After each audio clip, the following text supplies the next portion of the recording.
the situations right here. Go ahead.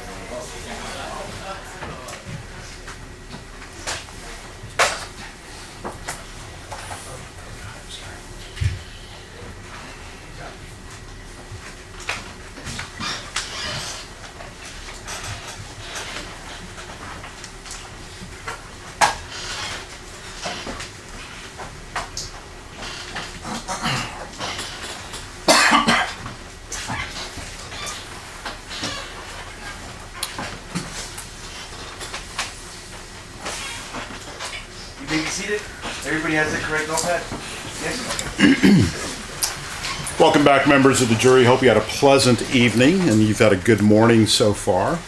I do anticipate a lunch break. I know it's about 11:28. We had a full docket this morning, so the court has been working pretty hard. So even though for y'all are coming in now, we're still going to get a lunch break. Let me know if you need a break for any reason whatsoever. All right. Where we last left off, State, we're in your case in chief. You can call your next witness. The state calls Detective Thomas Patton.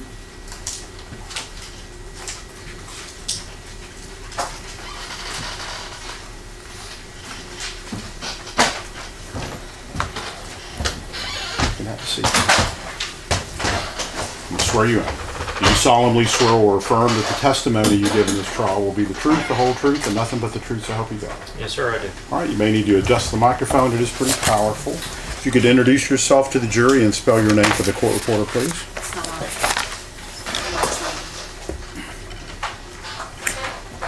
I have a big mouth. I'm not going to agree or disagree.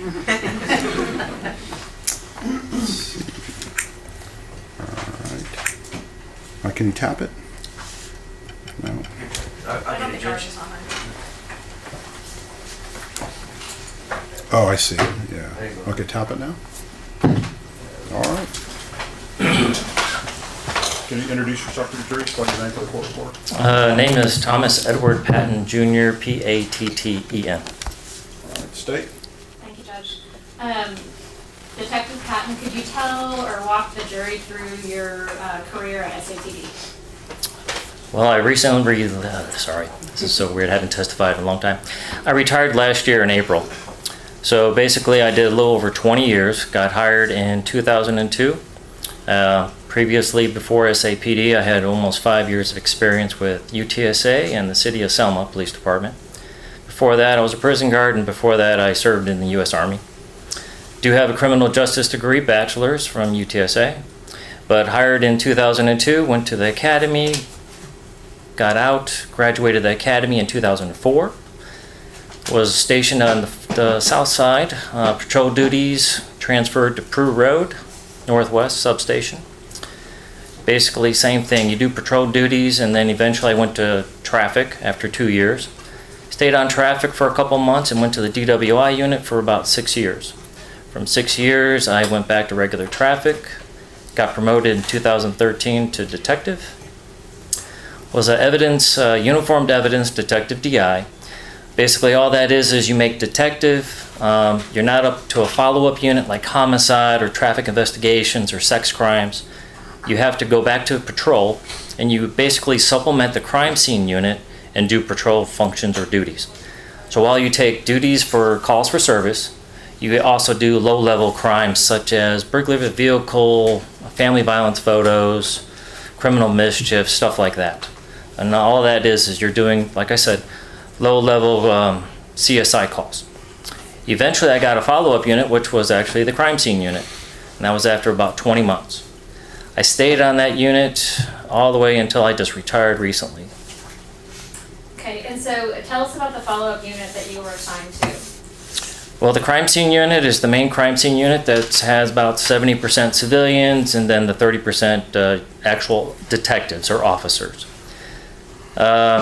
Basically, you assist with patrol functions where whenever there's a crime, whether it's low level or a murder, you get called out and you have to do fingerprints and say a burglary of a vehicle. On a family violence, you go out there, you do some paperwork, and you take photos of any injuries for family violence. If there is anything like an aggravated assault, you would have to identify what crime you're actually going to, whether it's an aggravated assault or do we have an attempted murder. And when you're there, you usually document the scene. You have photographs where you have to take.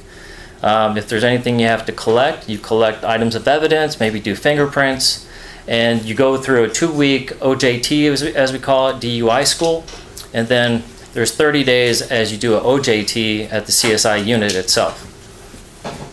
Okay. And so when you're out at a scene, what is the difference between your duties and the civilian CSI? The jury's heard from a civilian CSI, but what are the difference in your duties and their duties? There's no difference. Okay. I'm just on the uniform side of it, where once I leave the unit, I would be promoted to sergeant. They're stuck there for their career. That was their career path. Okay. And when you're at a scene, who is directing you as to what it is that you're to do at the scene? Well, at every scene's a little different. Some scenes you're not going to have a follow-up unit involved. Like a burglary vehicle, you already know that it's just you and the officer who's taking the call, and you process the vehicle, and usually it's just fingerprints, and sometimes I'll do additional photographs. The higher you go in an offense, sometimes, and then an example is aggravated assaults or homicide, you're usually going to get that follow-up detective make the scene.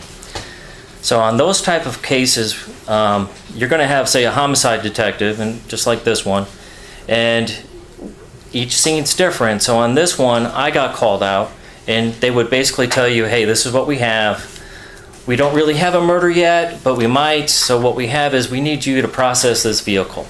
And then they're going to tell you exactly what they want you to do. Usually it's going to be overall photographs, and then we'll go from there. And if there's items of evidence, we're going to have you collect those. And you mentioned this case, were you called out to 2 different locations back in August of 2017? Yes, one off of Broadway and one off of on the south side off of Chive Road near Old Corpus Christi. Sure, and if you recall, what was the purpose of you responding to both of those locations? Well, I remember Detective Pettis and Espinoza were telling me they have a missing person. Hearsay. Response? Let me rephrase if I could, Judge. Okay. Were you called out to that Broadway and that Chive location to process some evidence? Or not process, I guess, document some evidence? Yes, I was contacted by homicide detectives. I had to go to the Elliott Electric Supply Company off of Broadway.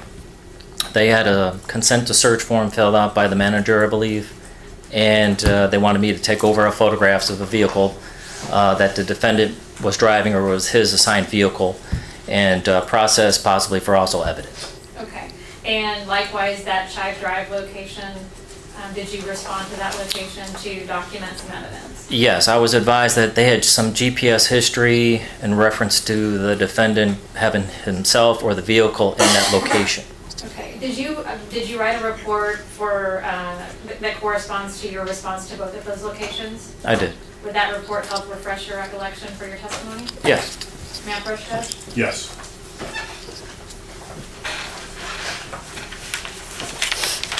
I'm going to hand you what's been previously marked as states 141, 142, and then also 179. Do you recognize all 3 of these things? And if you could identify them, please. 141 looks like my, we call it a CSSR, which is basically a crime scene search report, and that's the report that you do as a CSI. It's got my signature on the pages, and yes, and 142 looks like a duplicate.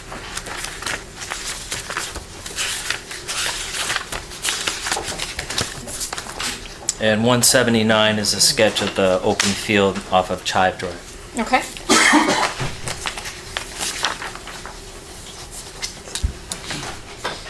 Okay. If you could refer to those to refresh your recollection, just don't read directly from it. So what is the first location that you responded to, if you recall?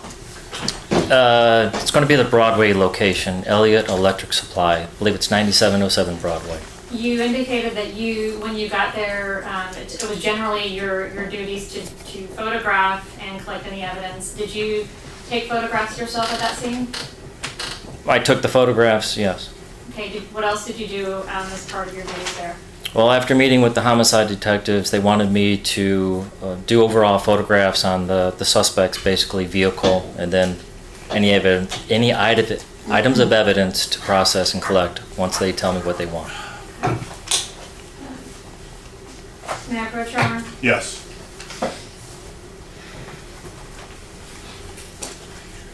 hand you what was previously marked as 143 through 164 for identification purposes. Can you take a look at those and verify whether or not those are the photos that you took? Do you want me to explain what they are and go over those? No, if you, right now, we're gonna go do that when we publish them, but if you would just identify those as the photos you took. Yes, these are the photos I took. Thank you. Some of them, anyway. At this time, Your Honor, the state offers 143 through 164, tendering to defense for any objection.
Move to approach, Judge.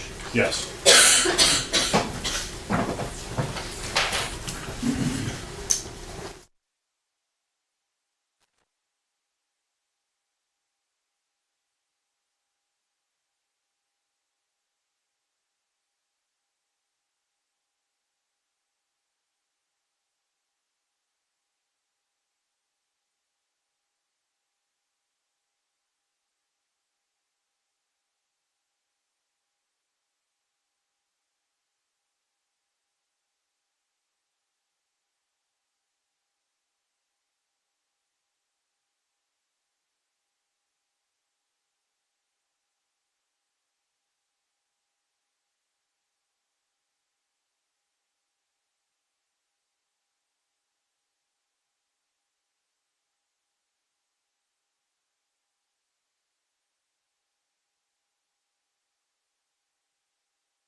Did you already make your ruling, Judge? I'm sorry. Yes, Okay. States Exhibits 143 through 162 are admitted. Thank you. Permission to publish? Yes. Okay.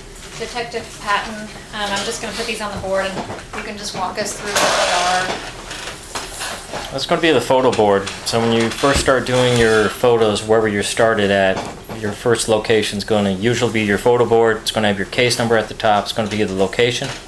It's got my name, my badge number. You got the date, time, the district that we're in SAPD, what camera I'm using, and my memory card. Thank you. And similarly on 144, States 144, what is the jury looking at here? That is to process the vehicle. That's going to be a consent to search form. It's going to have the person who gave consent. His name is at the top printed, then he signs it, he dates it. In the top right, it's going to be your case number. Then you get down to the vehicle, and it's going to put the vehicle's identification, VIN number, make, model type of thing, license plate, location. And again, he initials and then he dates it. Okay, so was that vehicle identified as the one that Guadalupe Contreras was driving the evening of August the 2nd? That they advised me, yes. Okay. States 145? That's a picture of the location. So I got the name in my photo. So that's Elliott Electric Supply? Yes. Okay, at least the front of it? 146? That's just me doing a 360, so I'm trying to show all angles of the area and the location overall. States 147? That's just basically the left side angle of the left front of the vehicle I'm going to process with the name and vehicle number. States 148? That's the right side of the vehicle, same info. And I don't know if I said it before, but what date are you out there? What's the date? The date? Yes. It was at August, you would have to go back 6, I guess it was. Okay. 149? That's another left side portion of the vehicle. Since the vehicle is a flatbed pickup truck, it takes more than one shot. I'm just doing basically the flatbed portion on the left side, driver's side. And 150? The actual back of the vehicle, that looks like it appears to have a gate.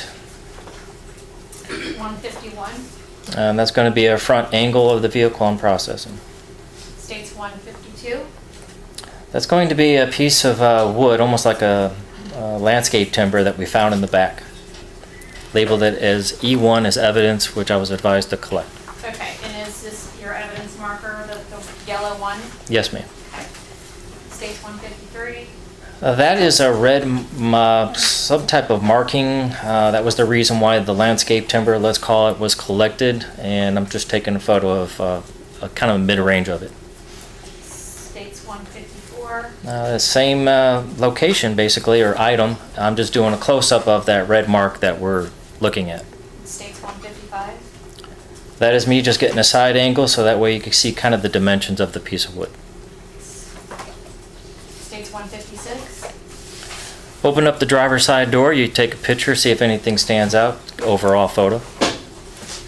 And if something stood out, what is your process? Again, there's overall, mid-range, and then close-up. If we saw possible apparent blood or something, then we would go back and put another evidence marker and process that as evidence. States 157? That is now the right side passenger door open, just to show the floorboard. Anything stands out, I didn't see anything. States 158? Now it's the steering wheel, a photo of that. States 159? Driver floorboard. States 160? Behind the front driver's door, we had a few items. One of the items was collected. States 161? A bottle of Lysol. We collected that. It looked like it had something on there. We weren't sure, so they advised me, and plus it's an all-purpose cleaner to collect it. Okay. States 162? There was a cargo compartment or storage compartment on the left driver's side of the vehicle. I was advised to photograph that, and we checked inside, and I later collected an item of evidence out of there. Thank you. So aside from the photos that we've looked at and what you previously mentioned, was that pretty much what you did at that location?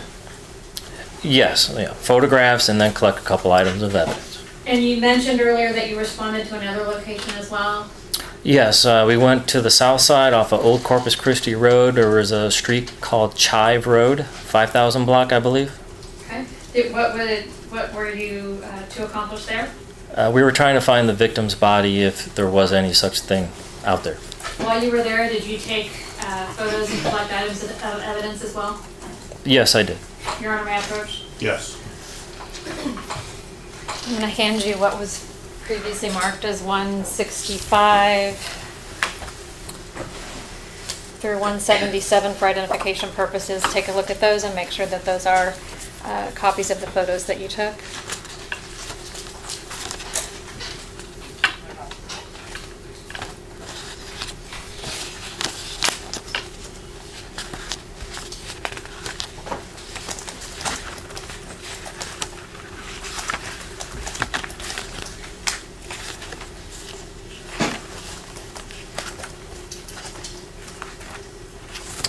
Yes, these are the photos I took, some of them.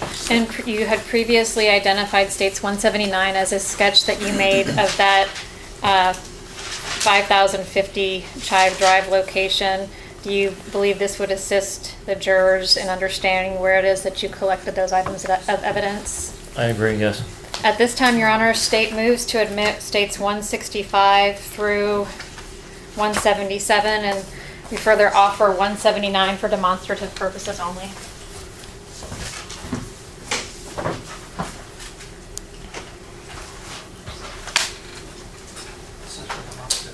Correct.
No objections, Judge. All right, they're admitted. Thank you. Permission to publish? Yes. Okay. I'm going to start with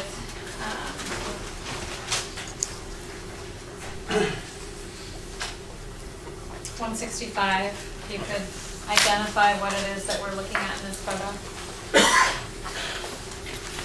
We're looking at hair fibers that I noticed on a spare tire that was found in that roadway at that location. Were those hair fibers collected as evidence? Yes. In States 166, what are we looking at there? In the cutout portion of the roadway, there was a spare tire. That spare tire, we found some apparent blood on the ground. Underneath that tire, number 4 was me taking an apparent blood sample from that location of the roadway.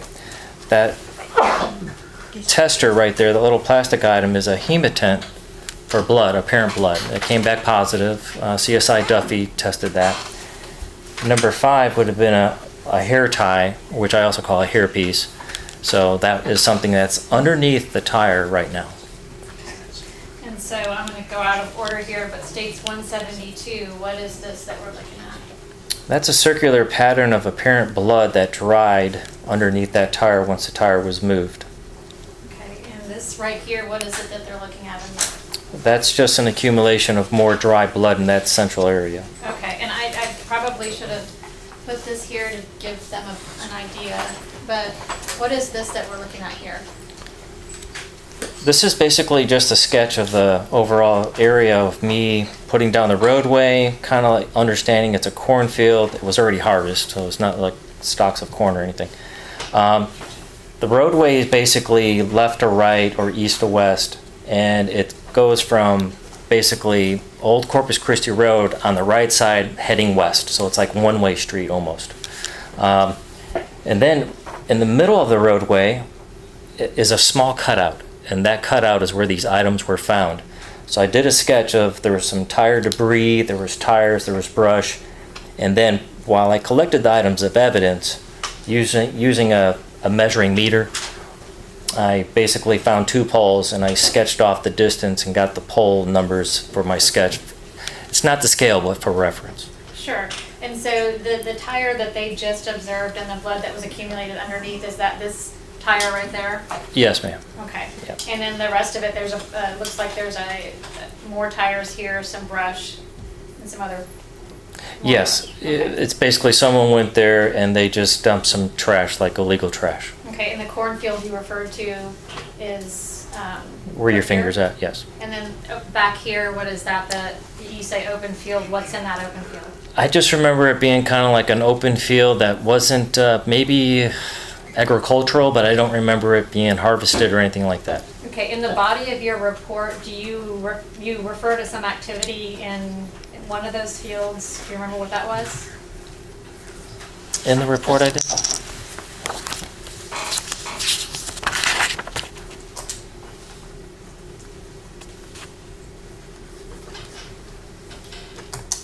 With the dogs? No, it's not me. I don't believe so. Nothing with dogs.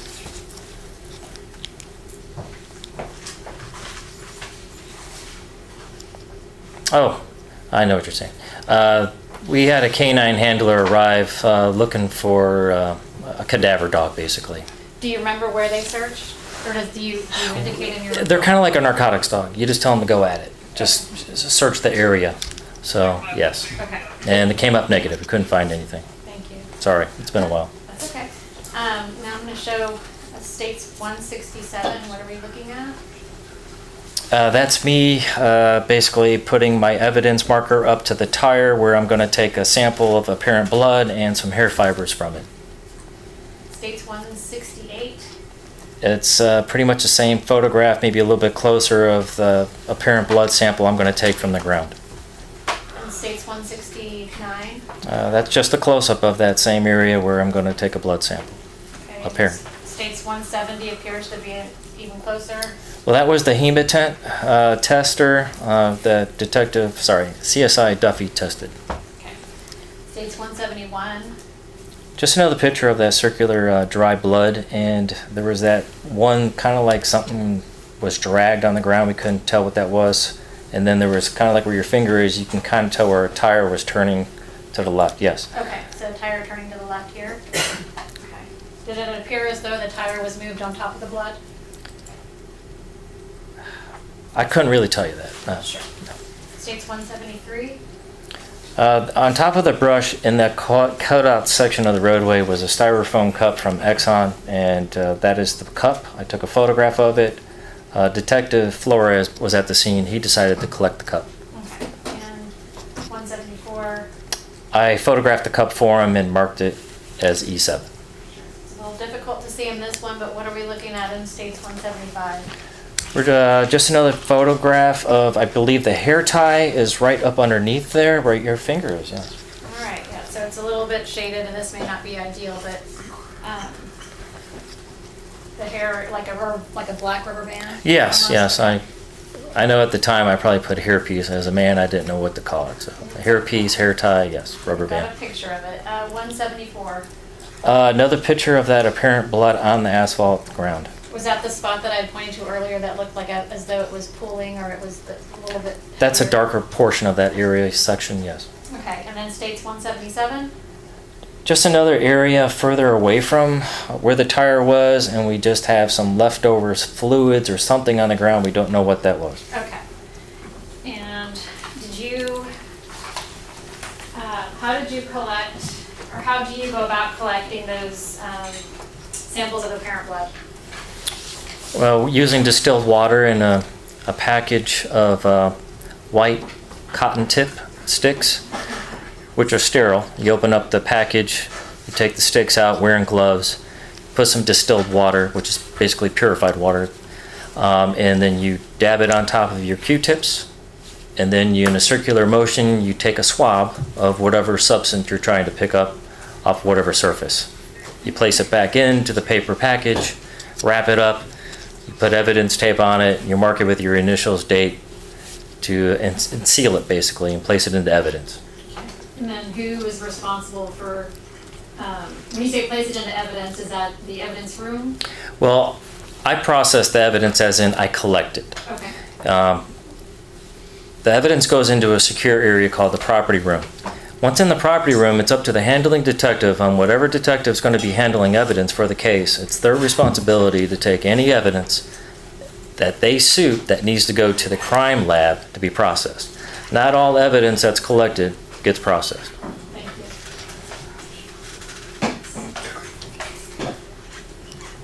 Your Honor, can we approach? Yes.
Maybe seated.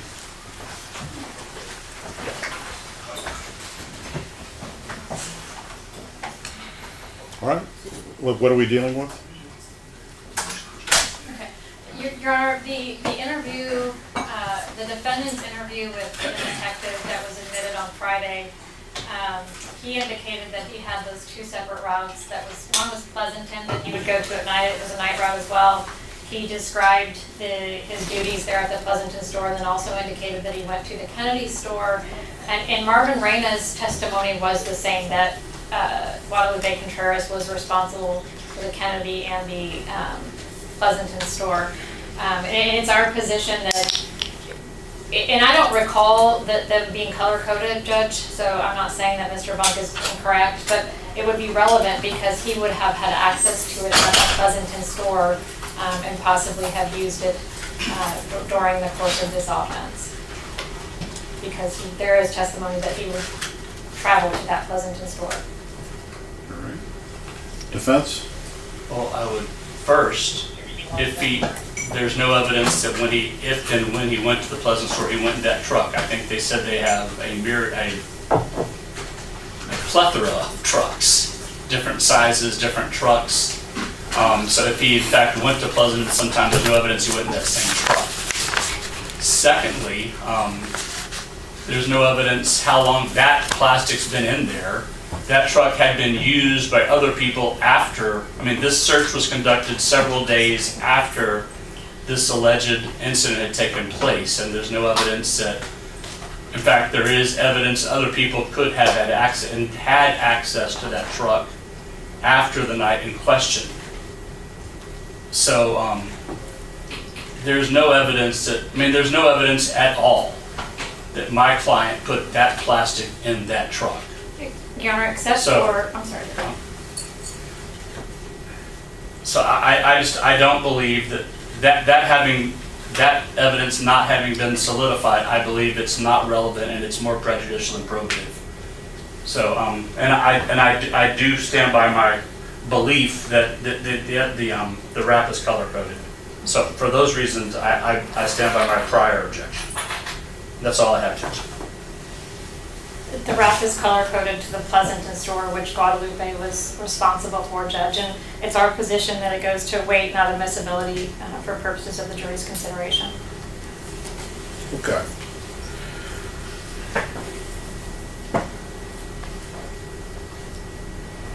All right, so you're referencing a specific state's exhibit?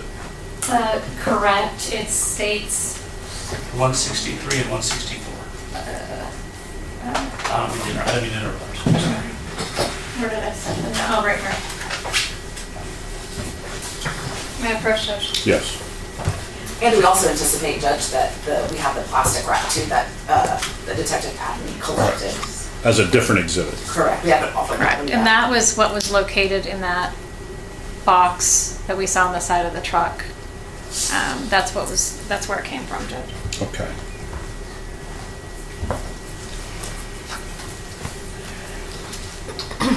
All right, so state, I guess you're attempting to admit states 163 and 164, and the discussion that we've had are the objection and the arguments related to that objection, is that right? Correct. Okay. And so it's a 403 objection defense?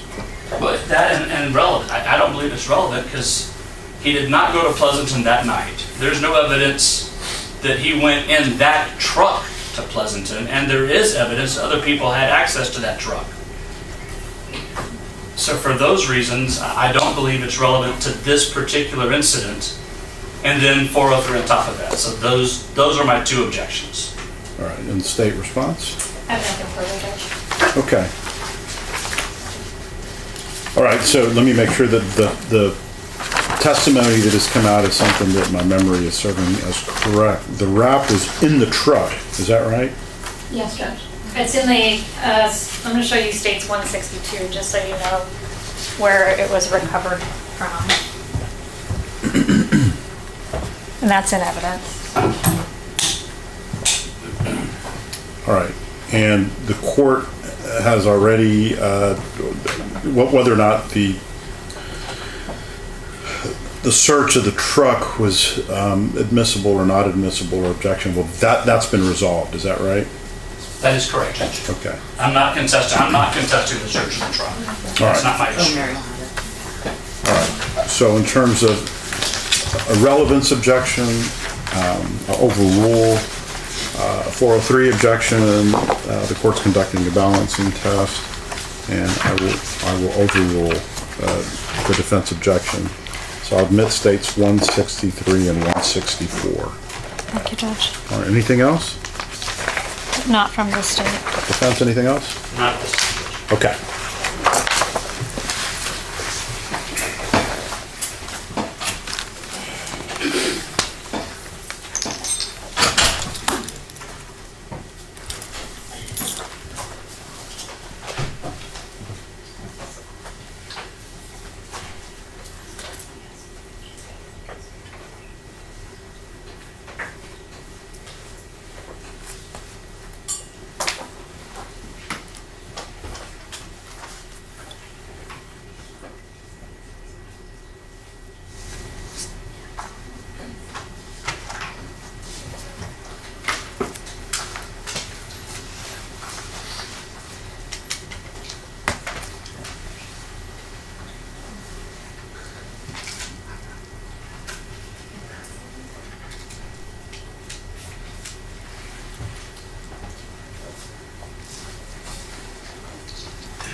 All rise for the jury.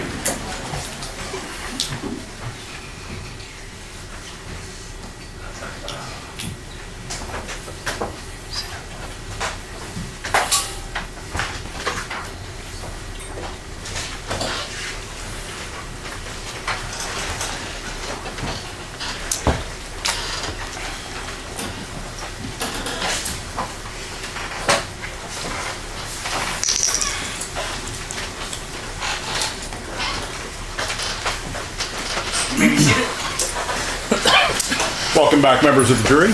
State, you may continue. Thank you, Judge. At this time, we move to admit States 163 and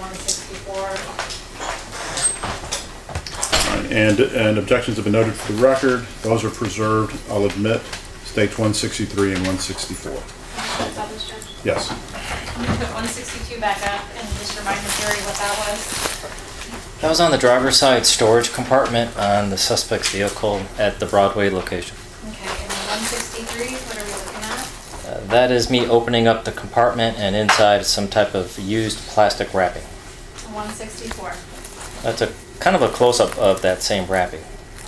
And did you bring some items of evidence, or were some items of evidence brought that you had collected that day?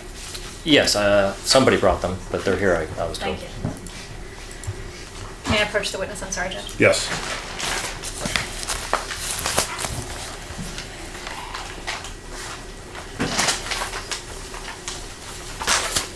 Okay. I'm going to hand you what's been marked as State's Exhibit 140 for identification purposes. These are evidence labels that state biological samples of parent blood, hair samples that were taken in reference to this scene. And were some of those items collected by you? Yes, some of them were, not all. Okay. And referenced on State's Exhibit 140, does it have a case number? And if so, what is the case number? Case number 17171230. And there are several different barcodes there, if you will. What are those referencing? They're referencing E4 example would be a biological sample. It's going to say one apparent blood swab collected from roadway, that would be mine. E5, one hair piece with apparent hair fiber with it collected, that's mine. There's going to be two E6s, one's an A and one's a Bravo. One's going to be a apparent hair fiber swab collected from the tire, and the other one's an apparent blood swab collected from the same tire. Okay. And how is this the bag that those items would have been placed in when you collected them? No. Okay. How does it make it into this bag? I'm only assuming that they take my items from the property room. Detective put a request in that my swabs or evidence gets processed with the crime lab, and this probably went to the crime lab because it's got Bear County Criminal Investigation Laboratory on the back. How does one ensure, or how does somebody with your department ensure that they maintain the integrity of the samples? Well, we all have a standard procedure in how we mark our envelopes, tape it, put evidence tape, initial, and date it. We put a barcode on there. I'm the individual person that made that barcode. I'm the person that's doing all that piece of evidence, and then I send it into basically in a kind of like an 8x10 envelope, manila. And there are several sets of initials on there. There's writing on there. What does that writing indicate? Usually a chain of evidence. That person would possibly, and I'm just saying hypothetically, that you got a case number, got a date, person's initials, 6 of 8. I'm only assuming that they opened an envelope and they have to document what they did for their report, and then they they placed everything in this envelope, or this paper bag, and then they sealed it. And then if you'd open it up on the inside, if you'd pull out you stated that you collected the apparent blood. This is what we got for you. Sorry. Again, could you repeat, what is the item of evidence that you collected? I got hair fibers, basically. I had a hair tie and a parent blood swabs. If you can pull those out of that bag if they are contained within.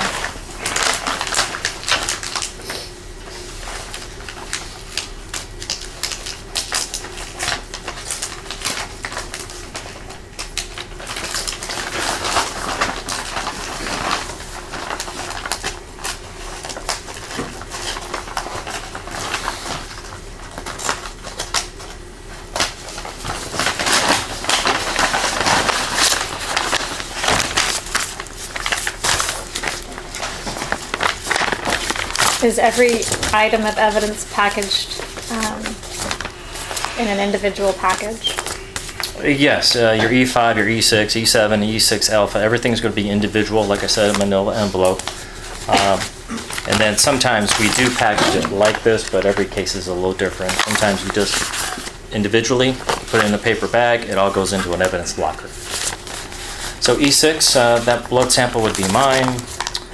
7's not. All those would be Detective Flores, and that's his stuff right here. E6 alpha, that's mine. That's going to be the hair fiber. This looks like a hair piece, something rectangular, so I'd have to open it up to look at it. But Is this yours? yes. Okay, so this is, let me have these.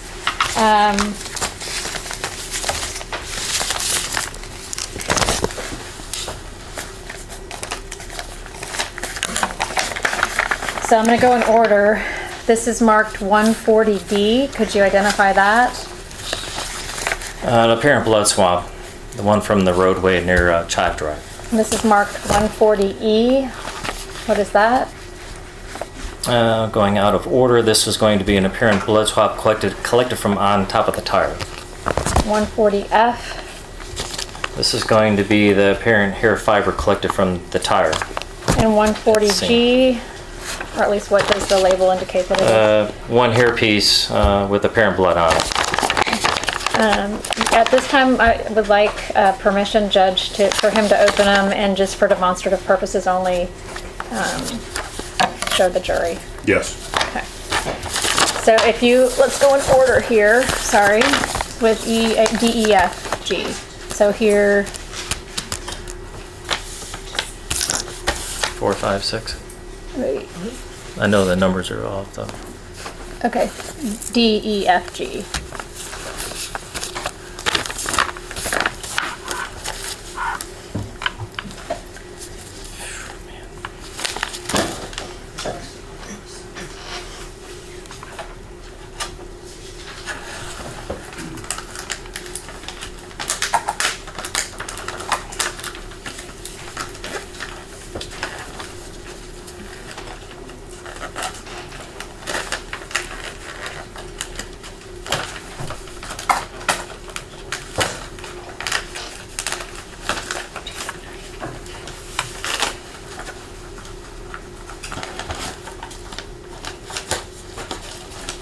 Any of the deputies got a knife?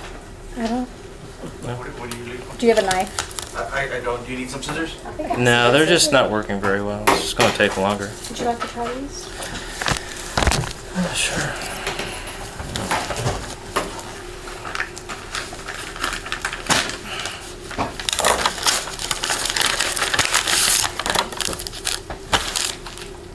Okay, E4, it's got my badge number over the tape, my badge number and the date and my initials. I was the last person to seal it. Looks like the crime lab opened it up on the bottom. They have their seal. They got their initials and date also. And then they opened it and it's got my case number, my initials, my date, E4. So I basically put the time that I collected the evidence, the case number, my initials, badge number, and the item number. And they're the white swabs? Yes, these are the Q-tips basically on a white, or it's on a wooden stick with a white Q-tip at the very top. Okay. I think we can.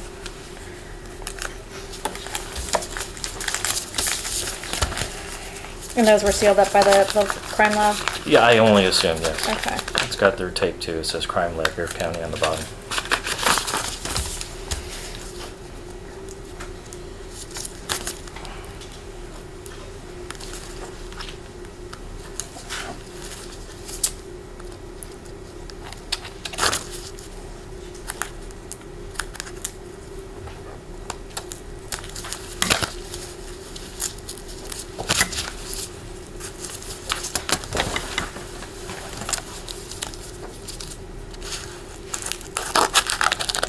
Never happens in a movie like this.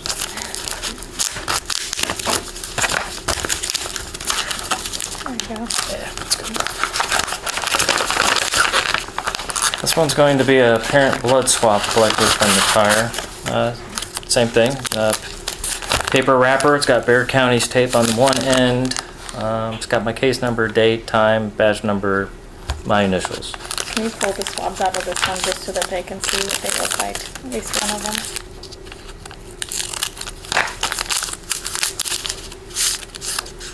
Oh, they must have took the swabs off the test, so that's obviously why Which is they're what not they there. did. Okay. They cut the tips off. Yes, okay.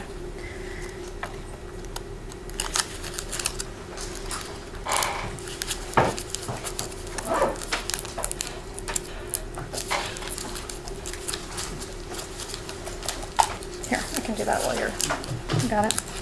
Oh man, no. Okay, put it back in.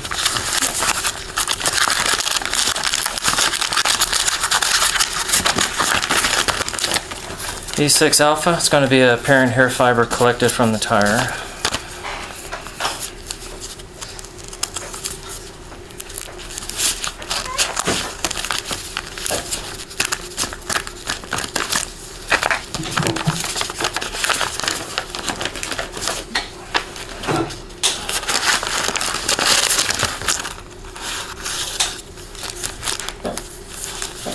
Okay, it's got the tire swab here.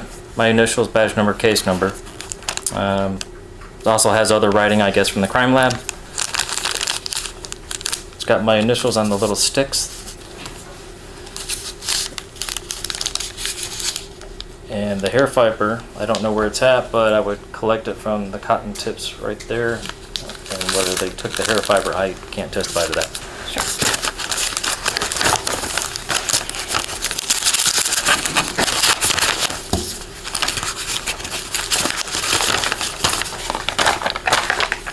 The last one's going to be E5. It's going to be a hair piece with parent hair fibers on it.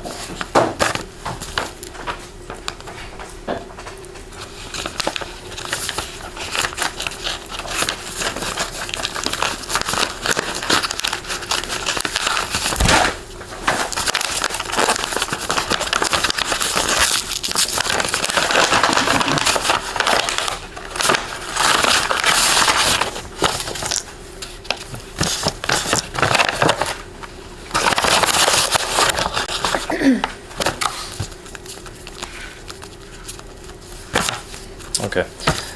This is going to be my piece of evidence with my name and badge number on with the tape.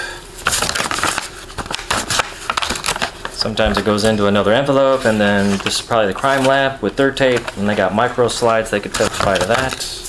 Open And then this. what is the sticker on the outside of that one? One hair piece with a parent hair fiber. States Exhibit 140G-Z. Is that right? Or G2 maybe? Yeah, G2. G2, okay.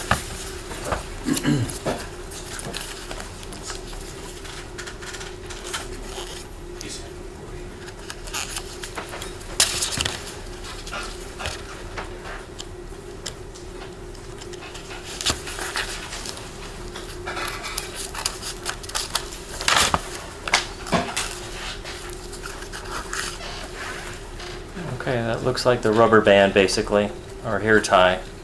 And the crime lab put their little tag on there. I did not do that. Okay, and so that would have been the rubber band that the jury saw kind of tucked into the tire? On the photos, yes. Okay. Thank you. And did somebody also bring another item of evidence that you collected from the Broadway location? Yes, that plastic wrap that you see on the screen. In stage 164? And this bag is marked states 178. It's labeled as item 3 or E3. It's got my evidence tape, initials and case number, sorry, initials and date on the back, and then there looks like the crime lab also opened it. It's got their evidence tape on it.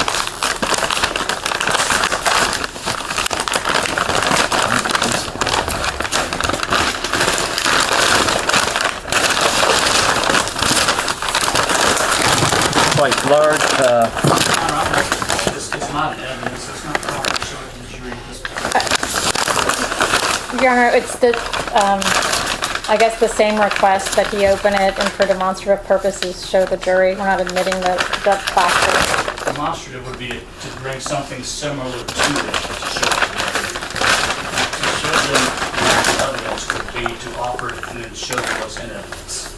All right, and so this is the evidence that is listed in one of those It photographs. states 164, Judge, yes. Okay. So the photograph is admitted. Have we gone through everything to admit this particular item? We have not. Is this the predicate, Judge? Is that what you're asking me? That's exactly what I'm asking. Okay. Yes. Yes. You indicated that you, in States 164, you're showing, or what the jury is observing is the plastic that you removed from the vehicle that was identified as having been driven by the defendant. Is that correct? Correct. Okay. And did you collect that yourself? Yes. And when you collected it, did you place it in an envelope or a bag and mark it like you've demonstrated to have done with the rest of these items of evidence? Yes, I tried to do latent prints on certain sections of it, which had negative results. Place it in this paper bag. Okay. I didn't see anything on the plastic that had any kind of bodily fluids or any kind of apparent blood or anything suspicious per se. Okay, and so when you placed it in this bag, did you do something to indicate, or did you seal it? I did. I had my evidence tape on the back, which is the red one. Okay, and do you do anything to indicate that you're the person that's sealing it in there? Again, you put your badge, your initials, and the date that you actually do it. And do you put other identifying information on the bag? There's a barcode, which is evidence tag that we place on the very front. Okay, so is this the same plastic that you took, in this bag that you took from that car? Yes, ma'am. At this time, Judge, we'd offer States 178 into evidence. Please note my prior action. All right.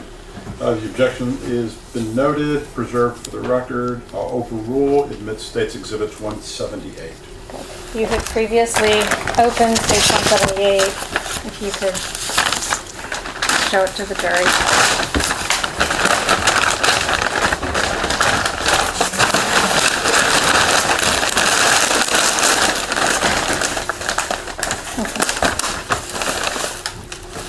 Just a big piece of plastic.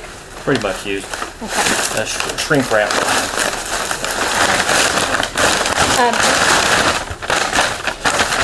Leave that back here. Thank you.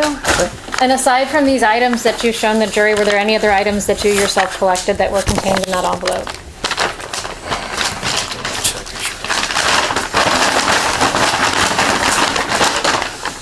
The only other items would have been E7, and that was Detective Flores doing his swaps or whatever it was. Thank you.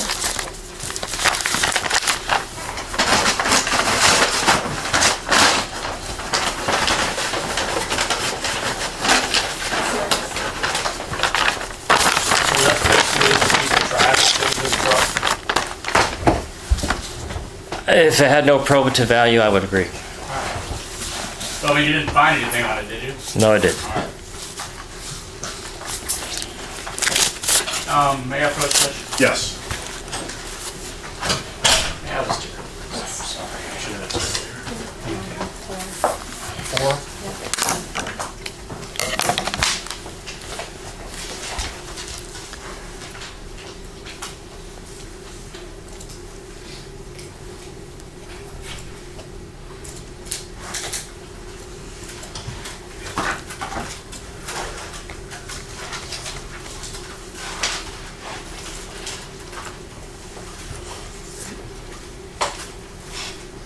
You from San Antonio, sir? No, originally Southside Chicago. Been here quite a while, though. After the military, I moved down here, got accepted at UTSA, and I've been here ever since. Familiar with 281? Yes. I'm going to show you what I've marked as defense 4. 281, right past Hildebrand, 281 is elevated. Do you agree with that? Over the Olmos Basin?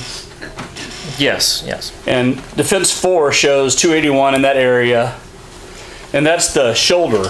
If you're driving north on 281, do you recognize 281 as it goes over the Olmos Basin? Right. Does that picture appear to show that shoulder as it goes over the Olmos Basin on 281 north? Yeah, and then there's a dam nearby. Yeah, the dam. And the shoulder's pretty narrow right there, correct? Yeah. All right. And this truck looks, I mean, in this picture, and sorry about my glasses. States, I think it's 150. Is that 150? You have yours on, I don't. I got my readers, yes. All right. 150. 150. That truck's pretty wide. Did you do any measurements on this truck? No. After, at this time, I'll move to offer defense 4.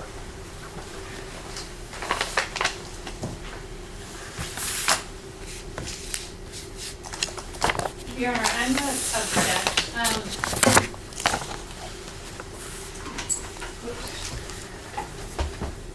This is about 20 yards of 281 is what it looks like to me. And there's no indication that this is the location where where the defendant stopped his truck on 281. So I would object to relevance, Judge. Response? He testified that this actually reflects the area over almost basically near the dam, which the other witnesses testified, which is adjacent to where the phone was allegedly found. So this is actually relevant to where the phone was found. So based on his testimony and the previous testimonies, I would argue that it is in fact relevant. He also testified that he didn't measure the width of the truck. And again, Judge, if you want to look at this photo, I'll show it to him.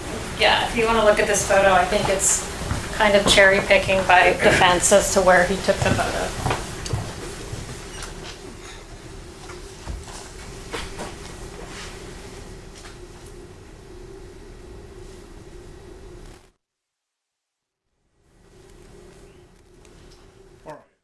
Consider the relevance objection overruled. Admit State's Exhibit number 4. May I approach you again? Yes.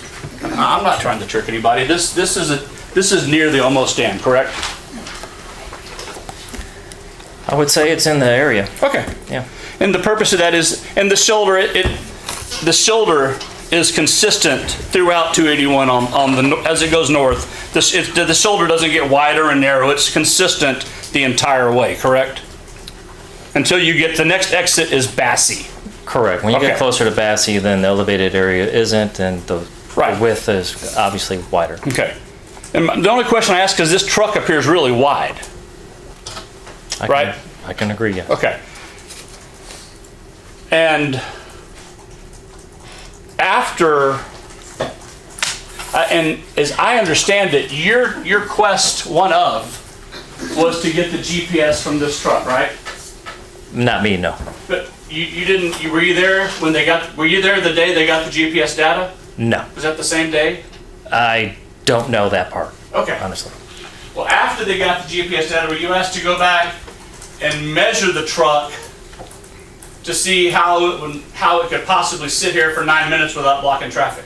No, they did not ask me. You weren't asked to do that? No. Okay, that's all I have, Judge.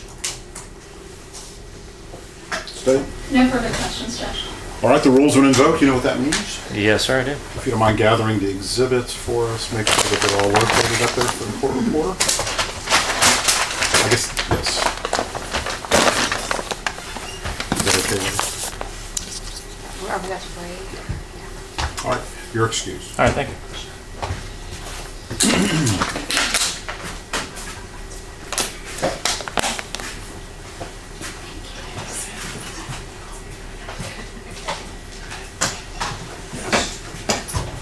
All right, members of the jury, it's 12:32. As I indicated, I know y'all got here later in the morning, but the court staff has been working since this morning early. So we're going to go ahead and take a lunch break. I'll give you an hour and 10 minutes or so. Come back no later than 1:45, and we'll continue with the trial. All right, for the jury.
Contreras, present in the courtroom for the state. Ron Scott, Daniel Gutierrez, and Kristen Mulliner.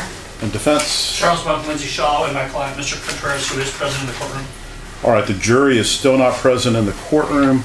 Parties indicated that we wanted to handle a motion, specifically a motion to suppress before the jury came back in. Is that right? Yes, Judge. Okay. And the court has reviewed over the lunch break the prior findings of fact, the conclusions of law on the defendant's motion to suppress, which this court had signed and entered in on September the 28th, 2022. And the court has also reviewed the transcript of that particular hearing, which took place prior to the court's findings. All right, so what do y'all have on that, on this motion? Your Honor, we just stand by the court's ruling. We stand by the prior hearing. We do not feel that there is a need to relitigate this issue. The court took live testimony. It took the course of an afternoon. The court admitted several evidence exhibits, photographs, and statements, and the court reviewed all of that back in 2022. And obviously, you see the court has already made a 15-page, very well-reasoned findings of fact and conclusions of law. We believe that the court stands by that. We believe that the defense has already preserved this issue for appeal. So this is about preservation, understood, but it is preserved for appeal. We had the pretrial hearing. It's been litigated. There are findings. It's preserved. And we stand by we would want and request the court to stand by the prior ruling and not relitigate this issue. So has the law changed at any time since we had the motion? No, Your Honor, it has not. Okay. All right. Defense? I don't believe the law has changed, Judge. I was just, as the court's aware, the hearing was held prior to my being involved in the case. And I was just asking the court if it was possible to revisit this issue at the court after having a chance to review the transcript and its findings of fact and conclusions of law. Feels that that's something the court doesn't wish to revisit. I certainly understand that, and I will respect the court's rulings. That's what I have. Okay. In defense, I'll leave it up to you. You never know, testimony could change. You never know witnesses' credibility could always change. I'll leave it up to you, whether or not you want to call witnesses for the motion. I would like the opportunity to. Okay. So, you're welcome to do that. And for the purposes of this hearing, I'll call Alice Diaz if she should be present. She's been present. She's been present every day. Is she still here? I don't know how to change it. Yes. Okay, I'll call Alice Diaz. They're gonna get her.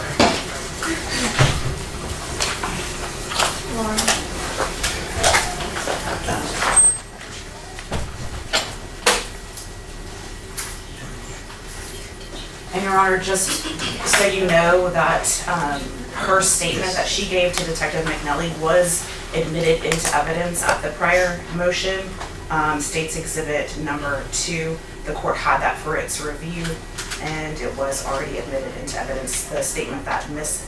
Diaz gave to Detective McNelly back in 2017. So I think for her credibility, it would be really important to have her prior statement to measure whatever she decides to say today. Okay. So do you want that from the court reporter? If Mary can get that for the court, so before you fully make any credibility determinations about her testimony today, I think that would be very helpful to the court to make the statement that she gave in 2017 that's already been admitted into evidence for the purposes of this hearing.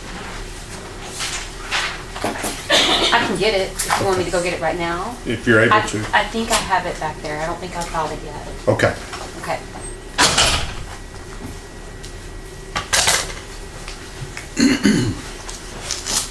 Sorry.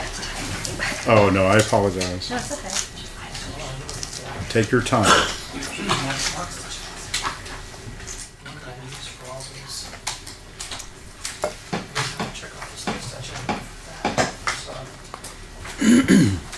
I can mark it.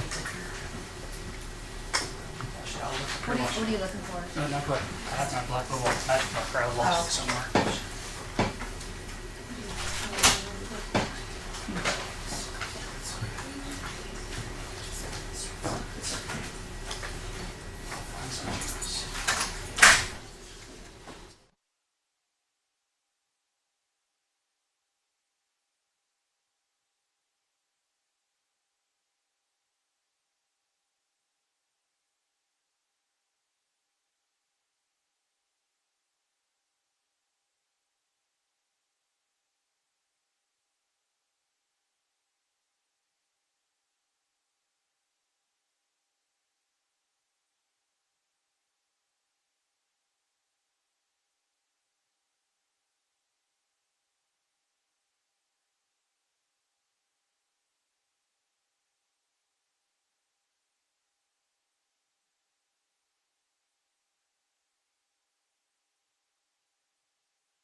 It's a fresh. Yes, yes. Well, yes, You paid her rent? you got it. All right, we'll go back on the record. All right, we're back on the record. State I have States Exhibits 2, 3, 4 through 10, and 1 from the motion. Now, these are exhibits that were entered into the September the 1st, 2022 motion to suppress. And I do have the testimony of that hearing. So, And this witness that the defense has just called, her statement is State's Exhibit 2. It's Okay. the DVD in State's Exhibit 2. that's She did correct. not testify at the hearing, we just admitted it. You know, the rules of evidence don't apply in a motion to suppress hearings, so the hearsay really applied. We proved, authenticated it through Detective McNelly at the time, admitted it into evidence for the court's review at that time. That was her statement that she gave back in 2017. Right. Okay. All right. Let's go ahead and.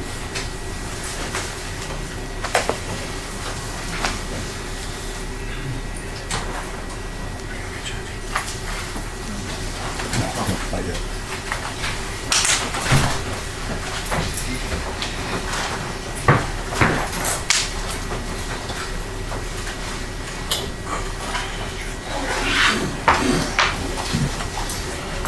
Have a seat. I'm gonna swear you in, okay? Raise your right hand. Do you solemnly swear or affirm that the testimony you give in this trial will be the truth, the whole truth, and nothing but the truth, so help you God? Yes. All right, you may need to adjust the microphone. You can lower your hand. Make sure everybody can hear you, okay? It's a pretty powerful mic. Okay. Can you introduce yourself to us and spell your name for the court reporter, please? Alice de Leon Diaz, ALICEDELEON, All right, state. Oh, excuse me. Is it state or defense? This is not our witness. Yeah, defense. Okay, thank you. Ms. Diaz, I'm gonna just go back and refer, we're gonna talk back about August of 2017, okay? Yes. And back in August of 2017, do you remember having an opportunity to speak with the San Antonio police regarding an incident that is alleged to involve my client Guadalupe Contreras? Do you remember that? Yes. Okay. May I approach, Judge? Yes. And I'm going to hand you, ma'am, a document which I've marked as Defense Exhibit number 5. I'm going to show you this. Do you recognize that by chance? Yes. Okay. And there's some handwriting on Defense 5. For example, there's a name, and it says your home address. this handwriting, whose handwriting is that? That's mine. Okay, and specifically, the name, it says Alice De Leon Diaz, you wrote your name. And the second line, it says home address. And what address did you list as your home address? 4227 Dysart. And was that what you considered your home address at the time? That is my home address. And in parentheses, you put another address, right? Yes. And that address, is that an address where you stayed sometimes? It's where my child stayed. Where your child stayed, okay? Yes. When you say your child, what child are you referring to? Carmen Contreras.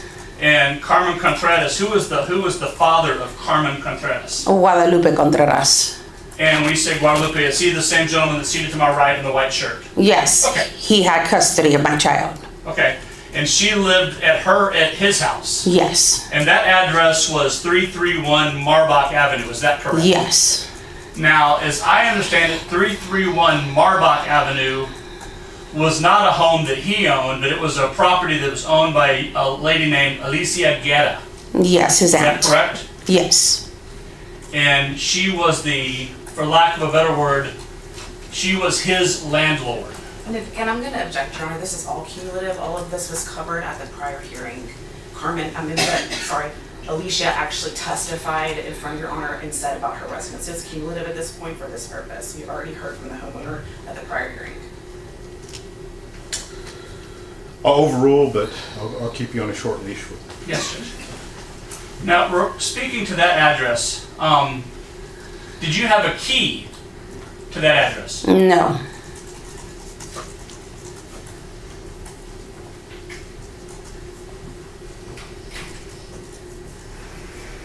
So without a key, you couldn't come and go into that address as you pleased, could you? No. You couldn't let anyone in and out of that address without the permission of the owners of the property or Guadalupe, could you? Yes, I did tell SAPD that too. You told them they could not, you could not? I told him I wasn't the homeowner. Okay.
May I approach the judge? Yes.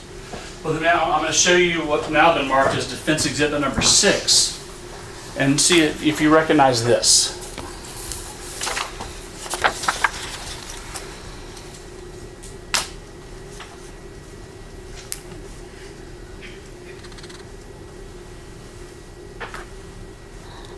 I see my signature, yes, and my initials. And do you recognize that? Have you seen that before? Yes. And what is that, if you remember? Probably to go pick up clothes from the address. And how is it that they convinced you to sign this if you didn't have permission to go into that house without somebody else's permission? I told them if they could get the homeowner's permission, that I would go ahead and give them, due to the fact that I knew Guadalupe's clothes from his daughter's clothes because they shared. Right. That would be the only way. But your understanding was you couldn't get permission to go in. They had to get that from somebody else. Yes, I did tell them that they had to get the approval. And Okay. again, objection, her knowledge of the law is not what it is. Issue here, it's for the court to decide if the objectively reasonable officer had apparent consent. Sustained. You weren't trying to make a conclusion of law. You're telling the court what you told the police officers. You're not trying to make a decision on the law, right? You're just saying, hey. No, I did tell them when they were questioning me that Right. if they got approval from the homeowner, I would give it to them. Other than that, And that's on your state, that's actually on your Yes. statement, right?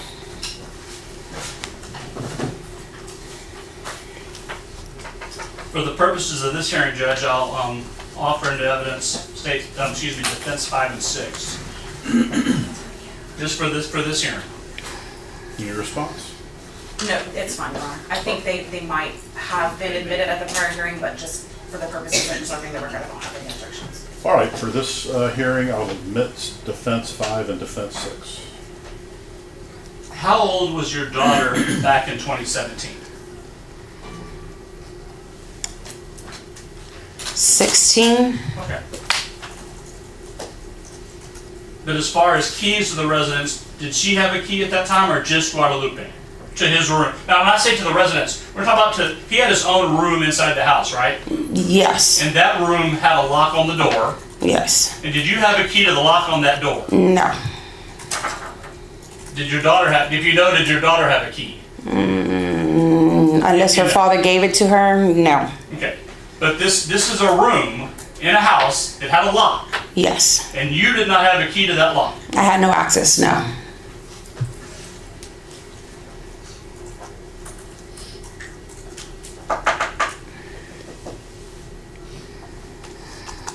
That's all I have, Judge. Yeah? Thank you. Yes. So Alice, we've met before, correct? Yes. So back in August of 2017, you were at the Marbach residence when the police showed up, isn't that right? Yes. Okay. That is the location where the police picked you up from, right? Yes. Before they took your statement. Yes. Okay. And then during the statement with Detective McNelly, do you remember giving that statement with Detective McNelly? Statement of what? Of when you talked to the detectives down at headquarters back in August of 2017? Yes, I remember talking to them. Okay. And do you remember telling them that that you did the laundry? I do the laundry for my daughter because she has uniforms. She was in school activities. I would take them with me and do them at my home. Non-responsive. All right, you can just answer the question. Oh, okay.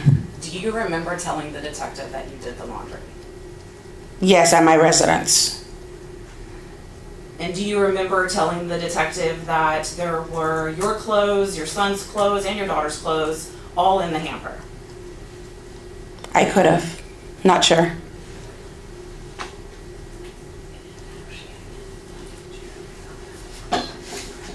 Yeah. And in fact, with the detective, you were actually able to specifically identify the clothing that Guadalupe was wearing on the night in question. No, I gave them more than one set of clothes. I gave them weeks worth of clothes. Okay. You're saying you gave the clothes? Yes, I'm the one that went in the hamper. I'm the one that handed multiple outfits Okay. To the detectives? to the cops or whoever was there. Okay, but you remember telling Detective McNelly that you hadn't done laundry, so the clothes that he wore on the night in question would still be in that hamper? The clothes that he wore for that week was in the hamper, You yes. hadn't done the laundry yet? Because the laundry wasn't done yet, yes. Okay.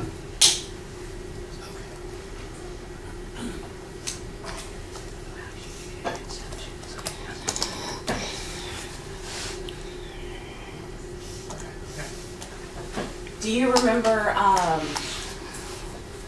having phone conversations with Guadalupe Contreras after he was arrested for the murder of your half-sister Elizabeth Contreras? Yes, I've talked to him before, yes. And do you remember telling him something to the fact that you don't care if he's guilty or not, you're gonna do whatever it takes to get him out? I don't recall. Do you remember having another phone conversation where you're telling him that he can't come back and live with you and the kids? He never lived, well, he wasn't living with me at that address. I was The question living, is, do you remember telling him that he can't come back and live with you and the kids? I don't recall. I don't remember. Do you remember on October the 4th of 2023 giving an interview to KSAT? Yes, I did. Okay, and do you remember professing the innocence of Guadalupe Contreras in that interview with KSAT? I want to find out what happened to my sister, plus also I've known Guadalupe since he's been 16 years old, so You're the mother of his 2 children. yes, You do almost anything for him, right? no.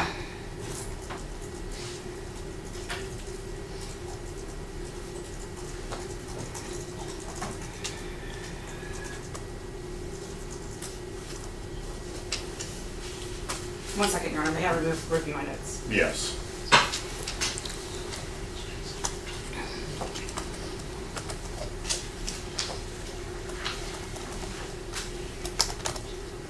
So, and the court has your statement, but I just want to make sure, just for clarity's purpose. So, towards the end of the interview, you say to the detective, or did you say to the detective? You said to the detective, you can go through all our stuff. I had no stuff there, but Okay. he So could. you're denying that you told the detective, because the judge has the statement, so he's going to be able to look Okay, at it. that's fine, but I don't recall. Okay, you don't recall. Did you told the detective that the white camper was right behind the door, right? You remember saying that? Yeah, that's hamper, laundry hamper. Okay, white hamper was right behind the door. You said that to the detective, right? Okay, that was okay. It's just yes or no, Alice. I don't recall my statement from 7 years ago, or But what I'm suggesting to you is, if we watch the video, the court has the video, if that's what's on the video, are you agreeing or disagreeing with that being on the video? Or are you just saying you just don't remember? I don't remember. Okay, so if that's on the video, then that's true. That's what I said. You're Then telling the truth to the detectives back then. if the hamper was behind the door, then the hamper was behind the door. I don't know.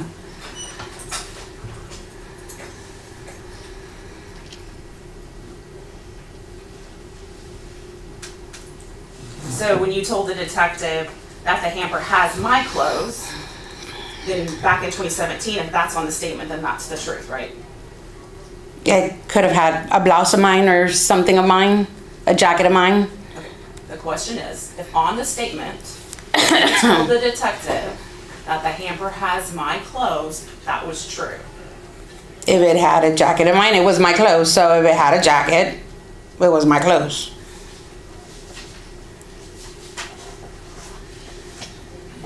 And it's true that you picked the defendant up and dropped him off at work all of the time, right?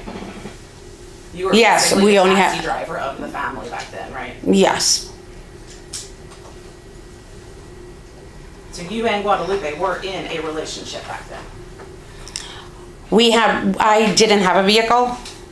I was using his vehicle. I had to get to work. Objection, non-responsive. You can Sorry. just answer, it's all right. Just a couple things. The court reporter is trying to get the whole record. Okay. Make sure questions are asked in their entirety before you respond. She cannot get more than one voice at a time. Okay. And you can just answer the question. Okay. So the question was, back in 2017, in August of 2017, you were in a relationship with Guadalupe Contreras. No. We were parenting our children. And back in August of 2017, you did not know, because Guadalupe kept it from you, that he was still maintaining the communication and a relationship. I'm gonna object, this is outside the scope of this hearing. Response? I'm just trying to get to this witness's credibility, Your Honor.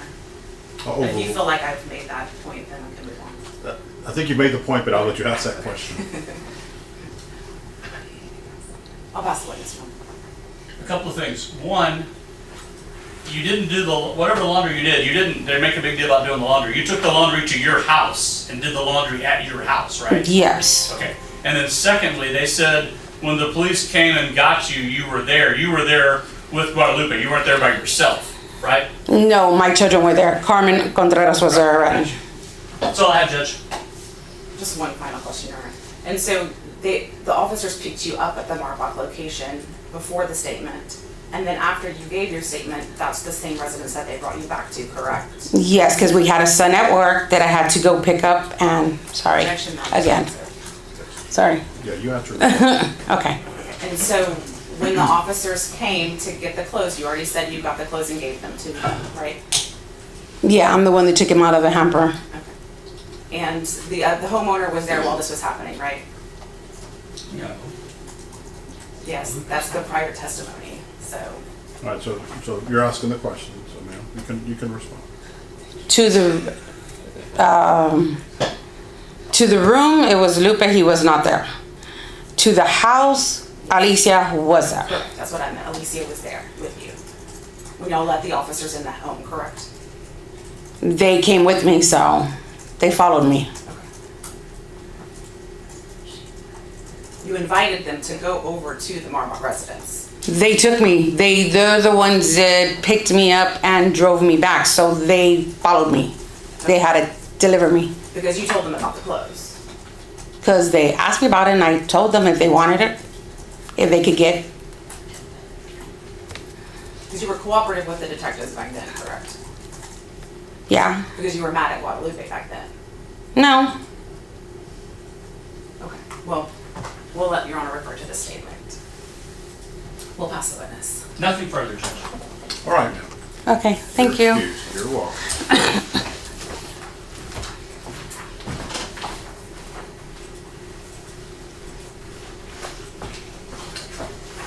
Defense? That's all I have, Judge. State? Oh, we would just stand by the prior testimony of Detective McNelly, Officer Escobedo, and CSI Enriquez, in addition to the credibility determinations that the judges already made about Alicia and Carmen at the time. Defense? Well, Judge, the difference is this. She did not testify at the last hearing. You relied on her statement. And in her statement, there's no discussion, per se, of the fact that she does not have a key to this room.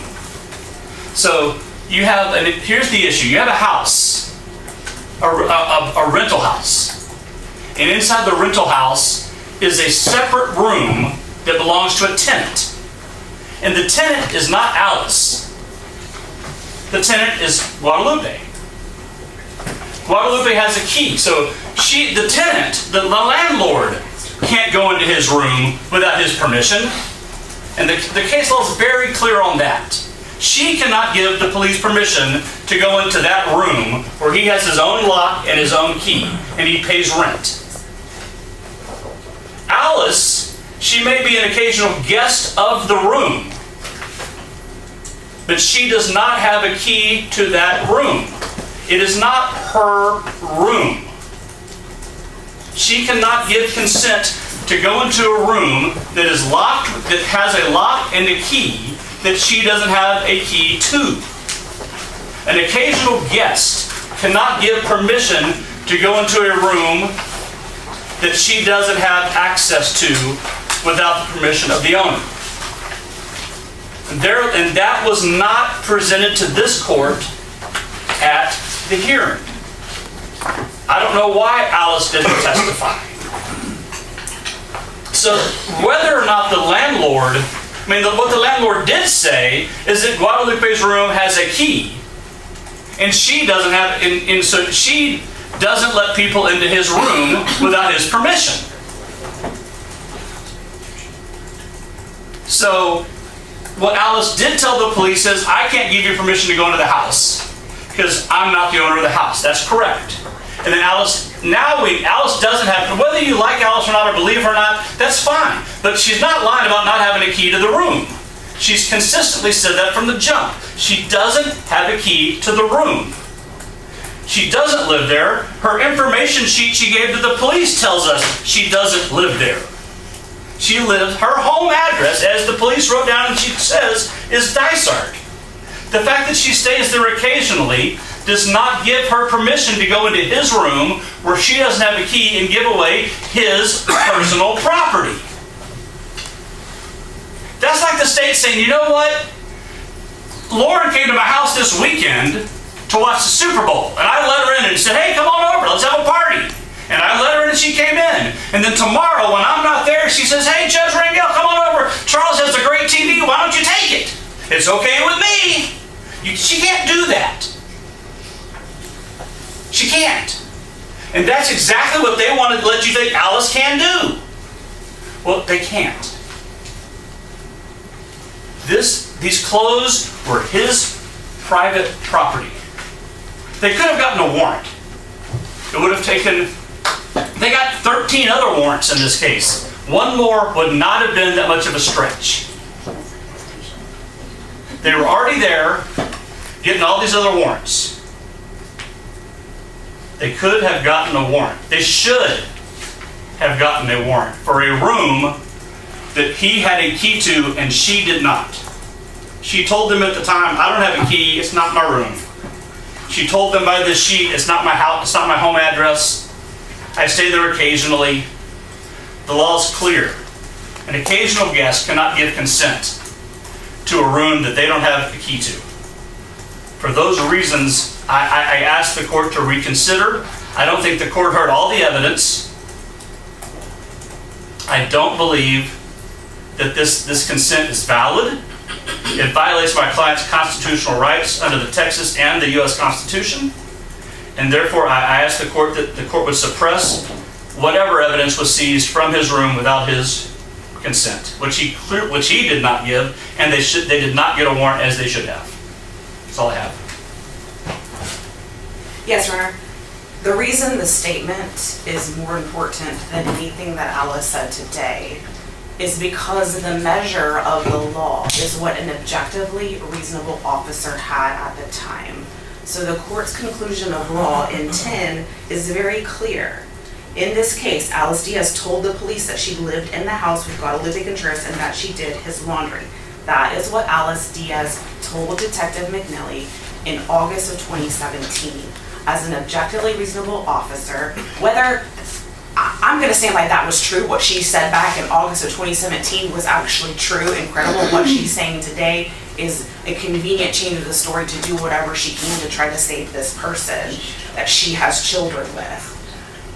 But even if what she said back then in 2017 may technically not to be true, that doesn't matter. What matters is Detective McNelly measuring what information he had in front of him and at the time, and what an objectively reasonable officer would have done and known at the time. He had information from a person that he picked up at the Marbach residence, that he talked to. She volunteered. When you watch her statement, she's very eager to help Detective McNelly back at that time. She's not acting like the way she's acting today on the stand. She's the one that told him about the clothes. She was detailed about the clothes, detailed where the clothes were, said specifically that her clothes were also in the hamper and she stayed in that room with him. That is the information. That it was her room, she said, that's my room, my clothes are in there too. That's what she told Detective McNelly. That is the information that he was acting upon.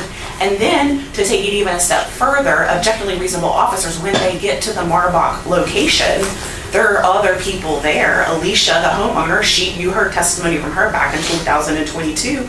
Nobody withdrew the consent. They walked the officers in the home. They opened up the door. They took them to the clothes. The law is clear. Two things. A person that has a common interest in the property can give consent. So that's one thing that the officers could have relied on. Or an objectively reasonable officer could rely on a parent authority. Either one of those, Detective McNelly had both of those. Officer Escobedo had both of those. They properly gathered the clothes.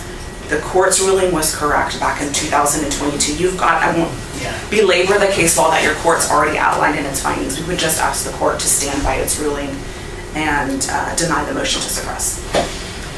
All right, the court has before it the state's Exhibit 2 copy of Alice Diaz's recorded statement, and also has reviewed the prior motion to suppress. I'll deny the motion at this time. Anything else? We're ready to call our next witness. Okay. Defense, anything else? No, Judge. All right, bring him in.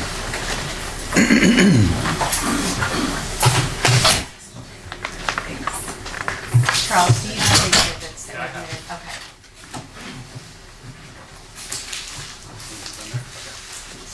Thank you.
Next for the jury.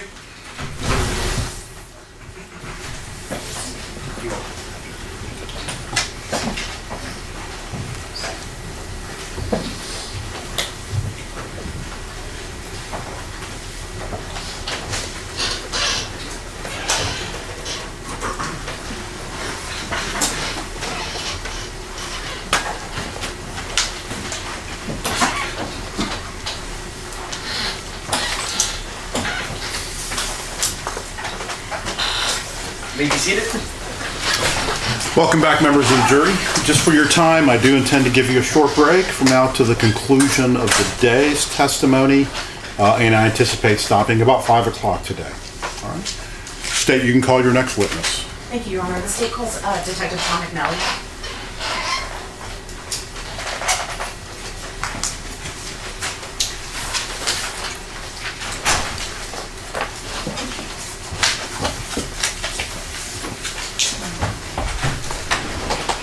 I'm going to swear you in.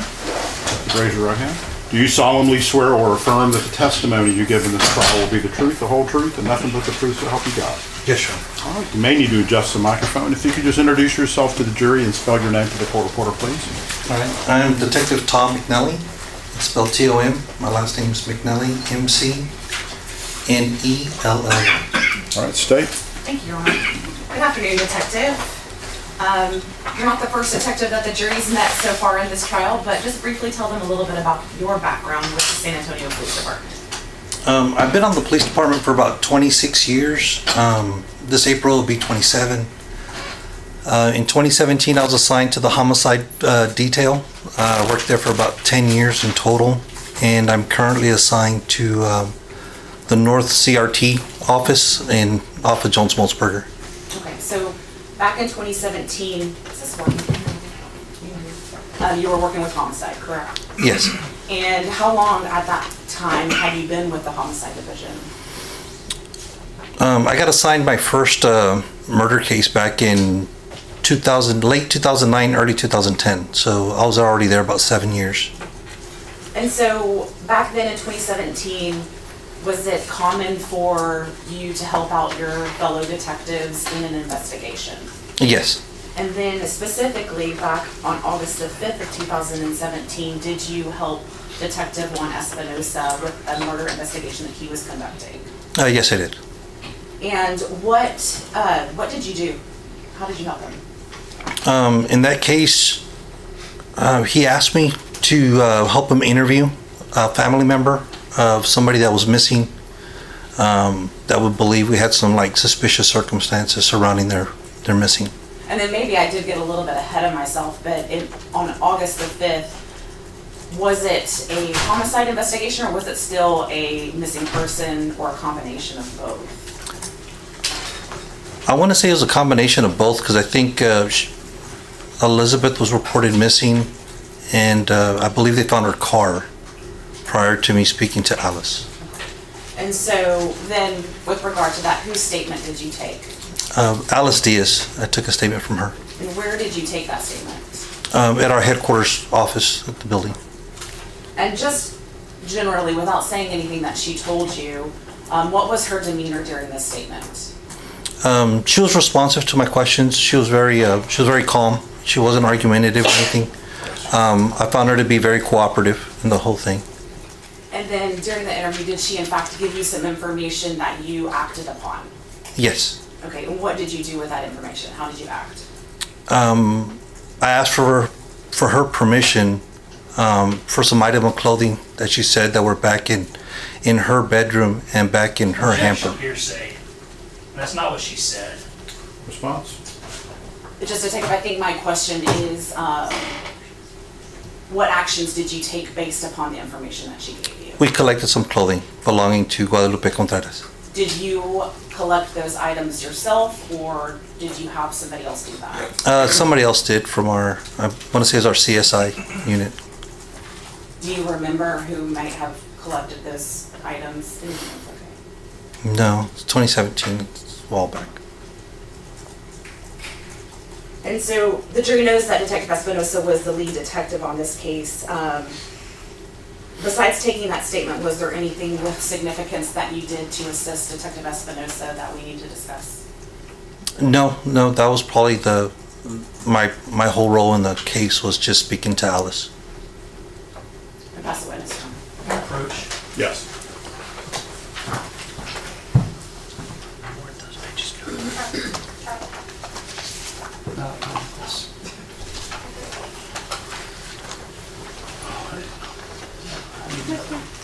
Thanks. I ran out.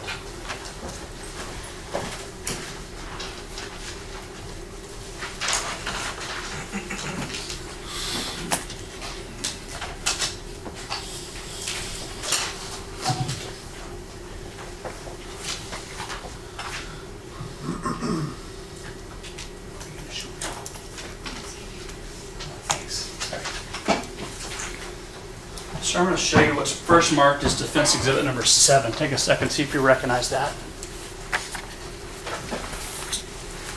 Yes, that's my supplement report. And did you generate that report? Yes, And I'm assuming the information that's in that report, you put that information in there? yes, And in the middle of that report, without reading from it, where it says other, there's the name Alice Diaz. Is that the same person you're talking about? yes. Okay. And now I'm going to show you what's marked as defense 5. Do you recognize that? It's an SIS form filled out by Alice. Okay. And the statement you said you took from Alice, what's the significance of a page like this? Who fills that out? Typically, it's the witness or whoever we're interviewing. Okay. Like the handwriting that's on defense 5, which you're saying is an SIS.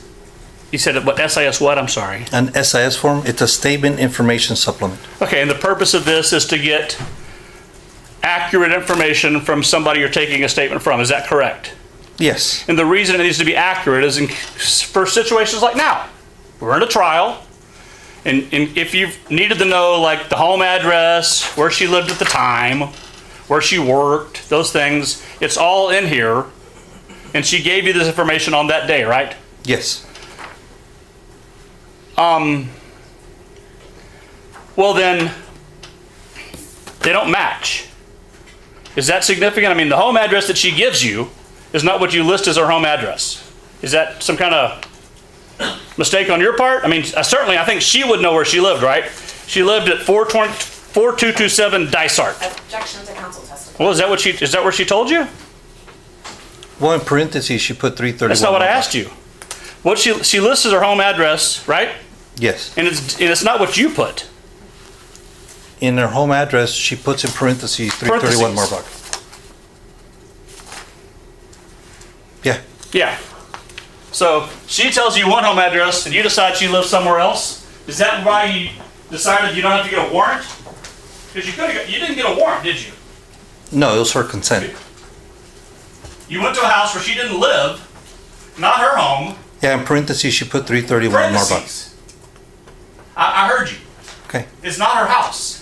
Objection to counsel testifying and asked and answered. I'll sustain the testifying.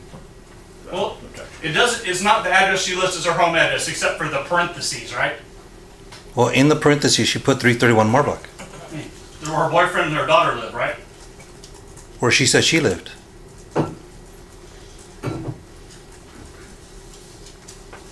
How long did you talk to her? It wasn't very long, maybe 30, 40 minutes at the most, Where was it? at police headquarters. How much did you know about the case when you talked to her? Not very much. We had a female by the name of Elizabeth missing. We located her car. Suspicious circumstances surrounding the car. That was really about it. Okay, other than taking Alice's statement, did you do anything else? I want to say I visited his employer with Detective Espinosa. Was that Elliott Electric? I believe so. Okay. A long time ago. It was.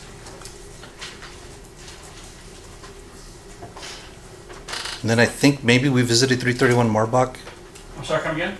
I think I visited 331 Marbach, I remember vaguely. I don't know if that's when we picked up Guadalupe Contreras after the warrant for his arrest.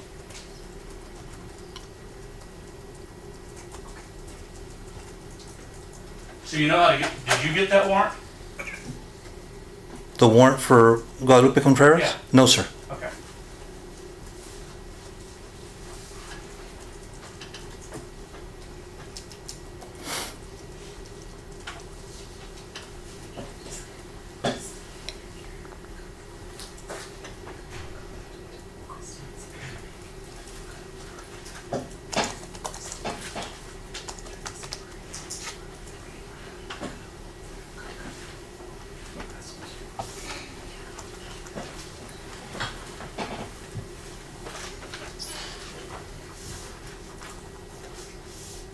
Did you go to Mr. Contreras' residence and pick up Alice Diaz, or did someone else pick her up there and transport her to your location? If you remember. Yeah, that I don't remember. I don't remember if Guadalupe and Alice were contacted there. They brought him down, and then Detective Espinosa asked me to interview Alice. May have happened that way. I'm sorry, bud? I said it may have happened that way. I'm not too certain. I don't recall going over there and seeing Alice at the house or. Okay. Now, I know that in some situations, and correct me if I'm wrong, that one detective can conduct an interview while the other detective kind of watches through either through a video system or through two-way glass. In this situation, while you're talking to Alice, was Espinosa viewing your interview so he could assist you in what questions to ask, if you remember? That I don't remember. Okay. At any time, have you had a chance to review that interview in preparation for your testimony today? I reviewed it back in 2022. Okay. But not since then? Not since then, no.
Was there an Officer Escobedo present with you when you took this statement?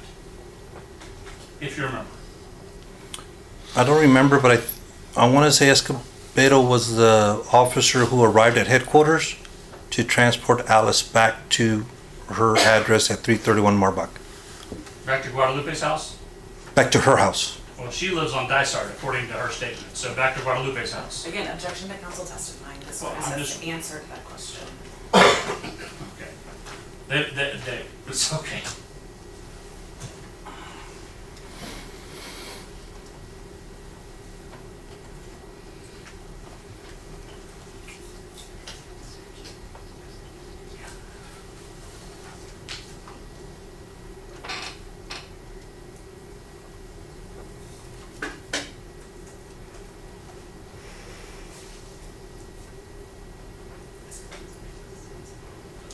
I'm assuming it was so long ago you don't remember telling her to put in the second address? No, sir, that was done by her voluntarily. Okay, you don't remember that part? All right. Did this interview take place at the main station right over here? At 315 South Santa Rosa, Yes. the police headquarters building.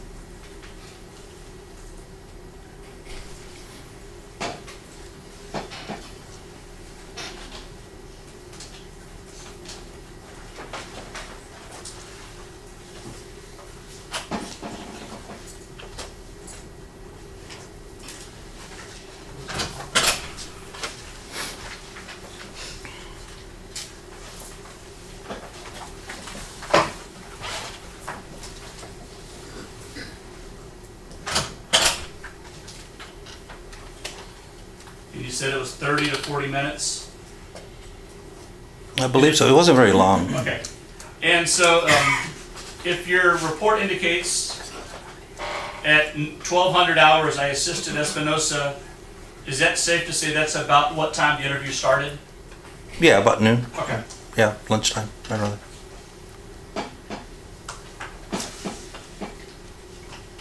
So, at the latest, by 1 o'clock in the afternoon, 1 o'clock p.m., it's your belief the interview was concluded?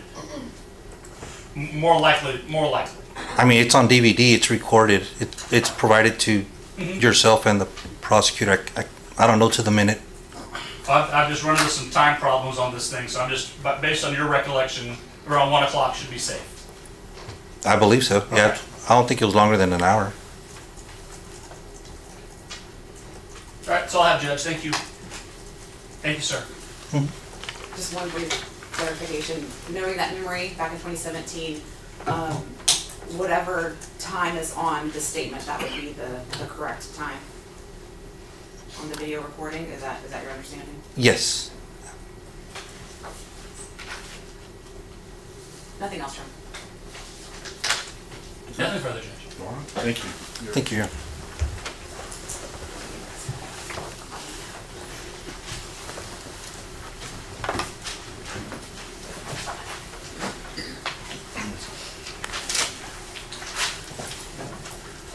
All right, State, call your next witness. State calls Officer Rocky Escobar.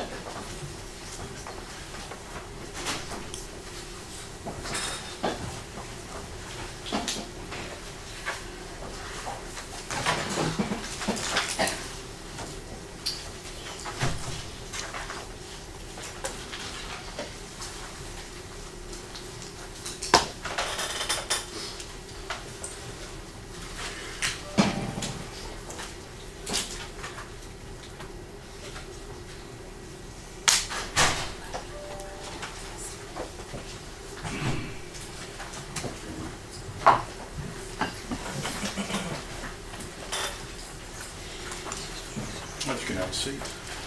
Thank you, sir. I swear you in.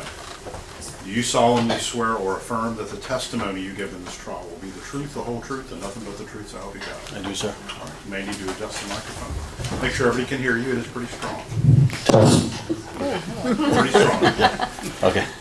All right, if you can introduce yourself to the jury, spell your name for the court reporter, please. My name is Rocky Escobedo, Rockeyescobedo. An officer with the San Antonio Police Motor Unit, What unit? motorcycle unit. Okay, you might back off just a second. All right, State. Thank you, Judge. So I know you just spelled your name for the jury and for us. Could you tell us, although it's kind of obvious, who you work for and how long you've worked for them? I work for San Antonio Police Department. I've been with them for 24 and a half years. And so you said you're with the motorcycle unit now. I am with the motorcycle unit now. Can you tell us, I guess, like your background within the department, where you've spent? I spent most of my career on the patrol side. I spent 20 years on the patrol side. And so back in 2017, were you working with the patrol side? Yes, I was. Okay. Now we're here. Are you aware of the case that you're here for today? I am. Okay. Do you remember? I guess. Do you remember that date? Those dates? I guess those sequence of days back in August of 2017. I do remember some of it, yes. All right. So back in 2017, you said that you were working as a patrolman. We've heard a little bit about what working as a patrolman is like. To the best of your recollection, could you tell us kind of about what your duties were back in 2017 around this time? At that time, I was a patrol officer, so I took calls, which were disturbance calls, accident calls, just any calls of service that came through, I would take and respond to it. And so as far as assisting with investigations, is that pretty typical for a patrolman? Yes, at times we have investigators that would call for our assistance. Okay, and is that ultimately what led to you being involved in this case? Yes, And so do you remember assisting with this investigation? I do. Do you remember what it was that you were asked to do specifically? I was asked to go to a location and to stand by until further instructions, and then I was instructed at that point to speak. Response? Well, Your Honor, I'm not offering it for the truth of the matter, sir, just to detail what his role in the investigation that was ongoing at that point in time. All right, you can specifically ask that. Okay, so you just said that you were supposed to go to the place. What was the specific task that you were sent to that place to perform? To get a consent to search form to have it signed by the person that lives there. Okay. Now, when you do a consent to search, is there a form that's associated with that? There is. And do you remember if you, I guess, filled out one of those forms? I did. And if you had it, would it help to refresh your recollection of what you did that day? Yes. Your Honor, may I first witness? Yes. Okay, Officer Escobedo, I'm showing you what's been marked as State's Exhibit 226. Just take a look at it and make sure that's, in fact, that same form from that day. It is. Okay, and then if you need to, you can refer to it, but obviously, I'm not going to ask you to read anything off of it. Okay. Now, looking at that form, do you recognize your handwriting on it? I do. And I guess what was your handwriting on that form? My handwriting is where I put the person's name on it, my name, and the other officer, or I say officer, but he was a CSI that was there with me at the time, and I put the case number on that form. And so I know it was a long time ago. Do you recall what address you were at when you were, I guess, utilizing that form? I'd have to look at the form, but I know it's Marbach, but I can't. If I can look at the form, Right. yeah. I believe it's 331 Marbach Avenue. All right. And then the other person who signed that form, do you know who the other person who signed that form was? Ms. Diaz, that was the person that was there at that time when I went, claimed Okay. that was her place. And so when you were arriving to this scene, I know it was a while back, what do you remember about what you knew about this investigation when you were arriving to that scene? I didn't know anything about it when I arrived to the scene. I was just told to go there and see if I can have the consent to search form filled out by a person that lived there. Okay, and so you're just focused on what your kind of specific task What my is. task was, yes. Now, when you get there, do you recall how many other people were there, if there was anybody else there? I only recall 2 people that were in the home. Okay, and do you recall who that was? One was Ms. Diaz, the other person I don't recall. All I knew is a possible relative. Okay, and so when you have this form and you have Ms. Diaz there, what is the procedure as far as giving her the form and getting that signature? So I had pre-filled out the form, as in I put my information, the other officer's information, the case number. And when I got there, I had asked if she was the resident of the home. She claimed she was a resident. Objection, that's hearsay. All right, I'll sustain. All right. So I guess going beyond that, without saying about what she said or Okay. what you asked her, what is the next step of that process? So form was filled out. I explained the form to her and told her what the gist of the form was. I had her read it, and then she signed it. And then after she signed it, I notified the investigators that she had signed the form. Okay, and so she signs the form. Do you go into the house? At that moment, I waited for the CSI to get there, and then when he got there, we Okay. entered the house. And so you went into the house. Where did y'all go? We went to where the person directed us to a hallway and then into a bedroom. That person being Ms. Diaz. Ms. Diaz, yeah, she directed us to the location. Did you go to any other rooms in the house, any other parts of the house? We did not. Now, when you get to the bedroom, what happens there? I believe I'd asked her where the location of the items were. She pointed at them. I advised the CSI where they were at. I asked her and myself, we stepped back away from the room. She stood towards the kitchen, which was further away from the room, And then I stood by while the CSI went in there and collected the items. Okay, and so you didn't personally collect any evidence? I did not touch anything. And so while you're waiting for the CSI to collect the evidence, what is it that you're doing then? Standing by, just making sure while he's doing his duties that nothing's interfered with him. I just make sure nobody else goes in the room. Okay, and then kind of just finishing up your role in the whole thing that day, what is it that you do next? After that was done, I believe I was asked to give Ms. Diaz a ride to the headquarters so that she can be interviewed or spoken to. Okay, and then did you do anything else for the investigation? I believe I just gave the ride, and then after she was done with the interview, drove her back home, dropped her off, and that was it. Where did you drop her off to? At the location, the same location that we picked her up at 331 Marpark. Pass one, John. I'm sorry, I'm confused. You took her for the interview when? I believe it was that day. After you did the search? No, I think that was before the search. But that was my role. I took her to get interviewed and brought her back home. So when did y'all allegedly do this search? After all that? I believe. Or do you even remember? I don't remember it was before or after. I think it was after she had already been spoken to, if I'm not mistaken.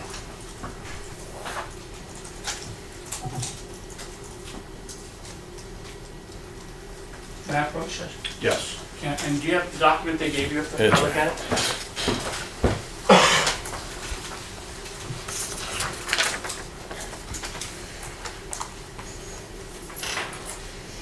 So this is your Escobedo, correct? Yes, that's correct. And the second person, who's this? That's the CSI. So he was there with you? He was there. So it says, having been informed of my constitutional rights. So you explained to her all of her constitutional rights? No, I didn't hear any of that. So let's talk about what constitutional rights did you explain to her? I explained to her the form. The form Well, that's not what I states- asked. It says, having been informed of my constitutional Your right. Honor, I'm going to object to the defense counsel reading off the exhibit. Well, then I'll offer new evidence. I'll offer their piece of evidence. I offer States 226. Any objections? Is it? Sure, it's your evidence. No objection, Judge. Submitted. Okay, now let's go back. Having been informed of my constitutional rights, so let's start at that. Tell this jury what constitutional rights you explained to her. Because, I mean, they need to know. I explained to her that she was given authorization to give us consent to go in the home. That's not what it says. You said, having been informed of my constitutional rights not to have a search made. So let's start with that. Did you explain to her what the constitutional rights she had not to do this? That she doesn't have to do this? I did Let's explain walk to her. through it. I explained to her that she, could give us consent, and it was up to her if she granted us consent or not. If she didn't grant us consent, then that was fine. There was no argument about it. I explained to her that the form she's signing was to give us consent to walk in there and grab the items that she had already spoken to someone else about. But you don't know what she'd spoken to someone else about. You weren't there. No, I wasn't. So you don't. How can you possibly tell this jury she understood what the hell was going on and what she was giving up if you didn't know what she'd been told or what she'd talked about before? Somebody just told you, hey, get this signed, right? That's pretty much what happened. Correct. Yeah. So this is supposed to be some informed consent to search that you got because somebody told you, hey, get her to sign this. But you didn't know what she had told anybody. I mean, this is not, I'm not mad at you. It puts you in a terrible spot. Yeah. Agreed? Because you're supposed to tell this, and it says here, I've warned her of her constitutional rights.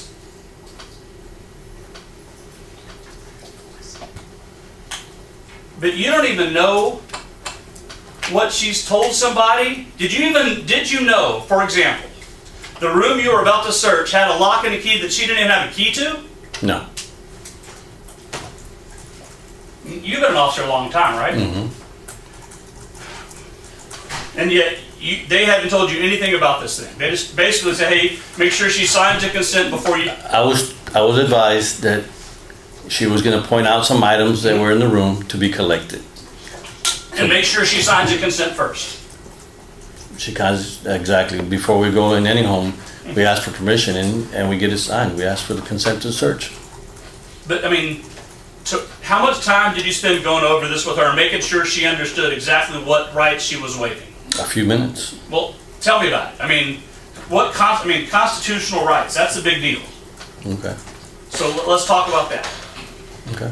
What did you tell her? Other than, hey, you know, you gotta sign this before we can go in. That's not how I told her. Okay, I advised her that that form is just indicating that she is gonna give consent, if she wishes to us to be able to go in the home and collect the items that she had claimed that were there. So I also advised her that if she wasn't comfortable, if she didn't wanna sign it, she didn't have to sign it. It was her consent. We weren't gonna go in there without her permission to go in there. And when she agreed to let us go in, she signed the form, she dated it. It was cordial, there's nothing else other than that. And so at that point, I advised the detectives that she had given consent. And so at that point, when CSI was there, we walked in and she guided us to where the items that needed to be picked up. And that's what they did. Did they tell you she didn't have a key to the room? No, they didn't. Did they tell you she actually lived somewhere else? She didn't even live here. I asked her when I got there if she was a resident there. She claimed she was a resident. You know, her SIS form says she's not. Well, I took her by her word. She claimed she was a resident, that she lived there. She wasn't. She'd been living there.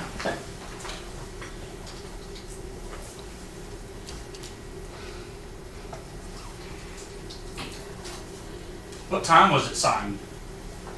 I don't recall. Well, do you remember what time you went? I mean, did you write a report? I don't believe I did. I'm not sure.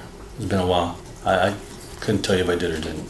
Well, normally, normally when you go to a location, and is it required? Do you normally generate a report? In that case, being that I was assisting the detectives, it wasn't my call, so I didn't generate a report for myself to write. But I did document on what we call a key card, which is on the key card, which is on the computer, which is call for service. It indicates us being there, everything's timestamped. So in that case, when I was done, I jotted about a paragraph of the details of what I had done for that particular time. And when you transported her, was that in a marked? You weren't motorcycle then? You were No, it patrol, was not. It correct? was in a marked vehicle, Okay. patrol vehicle. And was Enriquez in his own vehicle or? He was in his own marked patrol vehicle. In marked patrol vehicle? Yes. Or it was a marked CSI vehicle. CSI, okay, so he's not, he doesn't have a black and white? No. Like a, He has the same vehicle. It's black and white, but it's marked City of San Antonio logo with CSI on it. like an SUV thing where they can store stuff in the back and Correct. stuff? Okay. Well, you said there were multiple people there. Do you remember who those people were? I only remember Ms. Diaz and one other person that was there. That person stayed kind of away from where we were at, so that's only two people I recall being at the location.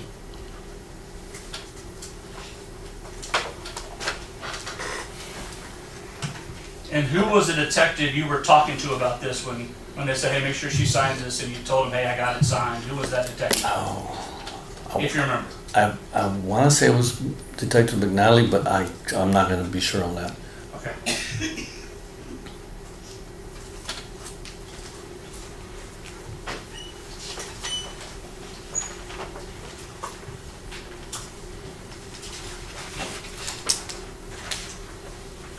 Can you describe the house at 331 Marbach? Do you have any independent recollection of what the house looked like, or? All I remember was it was a smaller home. I remember walking in the front door. It's a living room. Then it becomes a kitchen right just past the doorway, and then to the right there was a hallway, and then to the right of that was the bedroom that she had indicated the stuff was at. That's pretty much what I recall of it.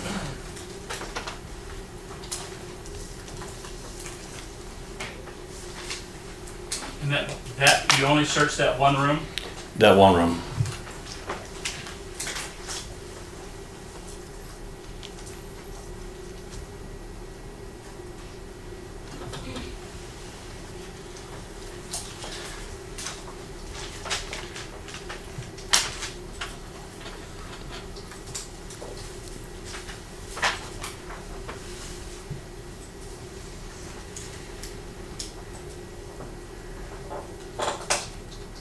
Were you present when the evidence was collected? I know you didn't collect it personally, but like, did you stand? I stood at the doorway while it was being collected. Were you close enough to where you could physically view the collection of the evidence? I was standing at the doorway so I can see where he was in the room collecting the evidence. Okay.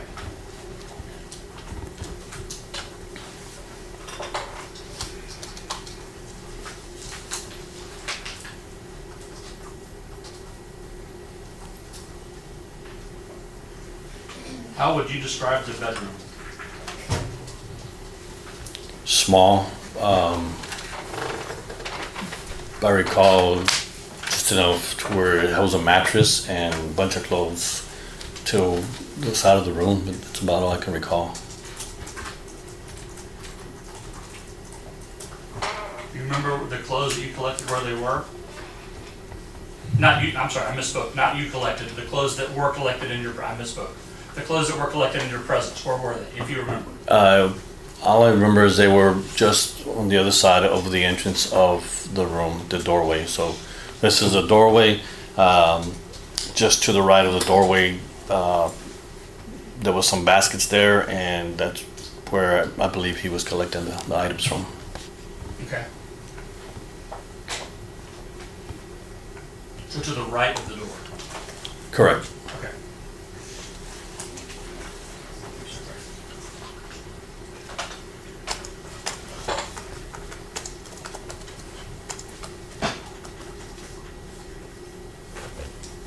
Well, the baskets, were they,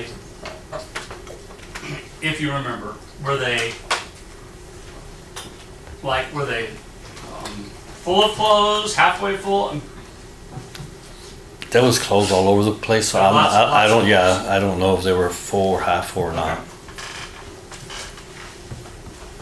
And as far as, so the detectives that were kind of in charge of all this, did one of them show up to make sure that whatever was collected was what they wanted, or? Not while I was there, no.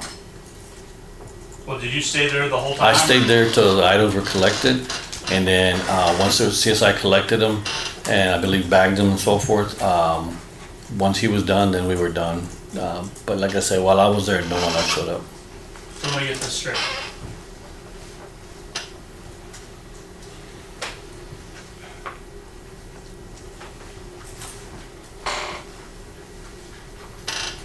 At this point, you've been asked to transport this lady back to a residence. You've been asked to get a consent to search, right? Correct. And she signed something and y'all go in. And at this point, is it your belief that you're investigating at least you're investigating, do you have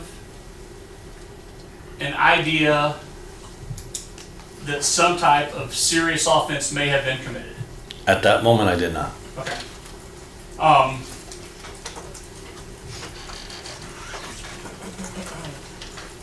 But as you said earlier, you had no working knowledge of what, if any, evidence you were looking for, correct? Correct. Okay.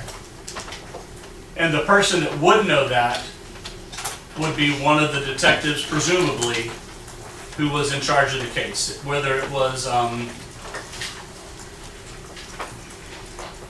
think you said. The detectives, like I said, they, I guess, spoken to Ms. Diaz about what needed to be collected. Sure. Because she pointed out to the evidence tech what needed to be picked up and But so forth. I guess what I'm getting at is, or what I'm worried about, is at that point, the scene is secure, right? I mean, Yes. you're there. Yes, You're an officer, you're wearing your uniform, you have secured the location. yes, Whatever evidence is in that house is secure. The only person or persons who might know what evidence would be significant or of any evidentiary value are some of the detectives down here at the police department. And as I understand it now, you're telling me none of those guys came down here to the location of this evidence to say, hey, take this, take this, take this, make sure you get that. That never happened. No. You're relying on a civilian to say, hey, that's the stuff you want. You don't want any of that, but you want this, right? And the only stuff you took is what a civilian told you to take, right? Correct. And then you left, and your CSI guy left, and when y'all left, the scene was no longer secure, correct? Correct. And so if there was evidence that somebody didn't want you to have, as soon as y'all left, who knows what happened to it, right? Yes. So if I was involved in a crime, and I wanted to blame it on her, I could say, come here. Look at this, take this. And then as soon as you leave, I can go find my clothes and burn them in the trash pile. Because nobody took the time to search the whole room or collect other stuff. Because the detectives were, I guess, too busy, but no, that's the way it went down. You took whatever a civilian told you to take and then y'all left, right? The CSI picked up whatever Whatever the civilian told you to take. the Ms. Diaz had advised that was there that Yeah, the was civilian, related she's to a- the case, I guess. She's a civilian, in my example, she's a civilian I'm Correct, referring that's to, right? correct. And when you left, the scene was no longer secure, and she or anybody else could do whatever they wanted to do to this alleged location of evidence, right? Well, yeah, once the property that was supposed to be picked up, Okay. we were gone. All right, that's all I have, Judge. Just a few things, Judge. And Okay. I'm sorry, here's the evidence. I'll put it back up here. Thank you, Charles. Sorry, Judge. So, rewinding a little bit, Ms. Diaz, I guess, you meet Ms. Diaz at the location. Can you describe what her demeanor was towards you? Nice. I mean, she was polite. Okay. Did she seem confused? Not that I was aware of. I mean, like I said, I walked up. She, I guess, already knew what I was there to do. Did she seem agitated? No, Was she oppositional towards you? no. You mentioned, or I guess defense counsel asked you how you knew what it was you were there to collect, and you said that it's only because that's what Ms. Diaz gave you. Was there any, if you can recall, was there any like her putting stuff back or taking, this isn't it, that's it, any type of indecision like that? No. I recall myself walking into the doorway. CSI was next to me, and then he walked in front of me into the room, and she said, Objection, hearsay. Sustained. Did you observe any indecision on her part as far as what y'all were there to collect? no. She pointed out exactly what she knew it was at and needed to be picked up. And so, rewinding back a little further, you were asked about whether or not she had a key to this or that. How did you, what led you to believe that she lived there? I had asked if she lived here, if she resided, and she said she did. Objection, hearsay. That's already in the testimony, Your Honor.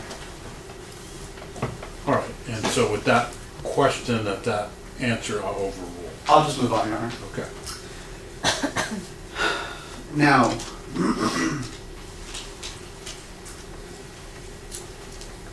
when you're making entry into the home, do you recall, did you have to open the door and let yourself in, or were you let into it? No, she let us in. She opened the door. I walked behind her. She guided us through the home to the room. Okay, and when as specifically to the bedroom in question, did you have to open that door, or were you let into it? I don't recall door being closed. I recall the room was open. She walked ahead of me. She walked in the room, and I walked by the doorway. And CSI was next to me, and then she pointed out to what we needed to be picked up.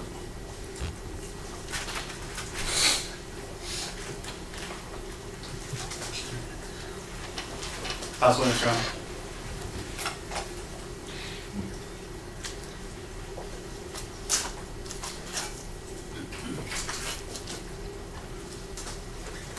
Nothing further, Judge. All right, thank you, you're excused. Thank you. Thank you.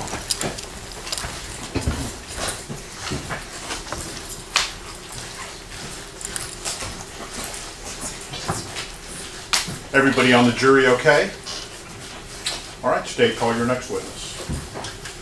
Your Honor, the state calls Juan Enriquez.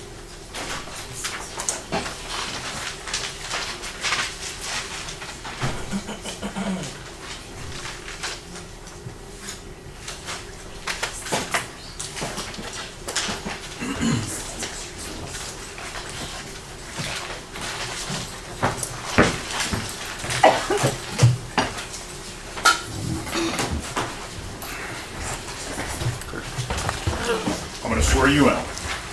Do you solemnly swear or affirm that the testimony you give in this trial will be the truth, the whole truth, and nothing but the truth, so help you God? I do. All right, you may need to adjust your microphone. It's pretty powerful. You don't need to get too close to it. Can you introduce yourself to the jury and spell your name for the court reporter, please? I am crime scene investigator Juan Enriquez, Juanenriquez. All right, State. Thank you, Your Honor. Good afternoon. Good afternoon. Is it Officer Enriquez? And crime scene investigator? Crime scene investigator. How do you prefer I refer to you? Juan, is Juan okay? Yes, that's fine. So just, the jury's already met a couple of your colleagues, but tell them briefly about your background with the San Antonio Police Department. I've been with the San Antonio Police Department for 14 years. And has all of that time been as a crime scene investigator? Yes, And so do you work in a civilian capacity or are you law enforcement? civilian. And what sort of background or training did you take to perform this job? I have a bachelor's degree in forensic science, and I attended the training academy here at the police department. And so did you get your degree prior to working with SAPD? Yes, And where did you get your degree? Baylor University. And so have you only ever done this job with SAPD or have you worked for any other department? I work for the Kingsville, Texas Police Department in the same capacity. And so back in 2017, were you working with the San Antonio Police Department as a crime scene investigator? Yes, And did you happen to assist in an investigation with Detective Juan Espinosa? yes, And did you make a report? yes.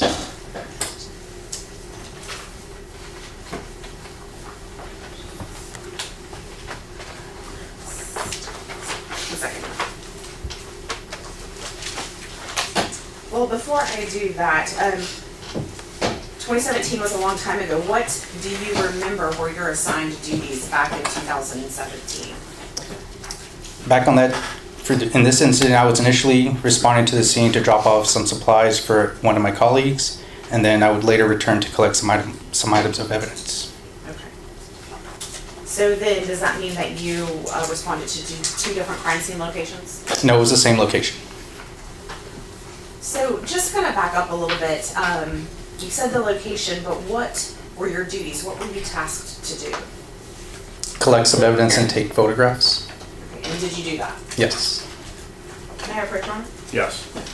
And specifically, what location did you photograph? The location on Marbach, And what type of location was it?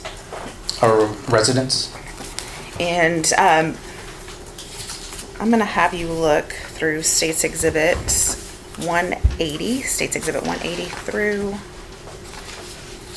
the order.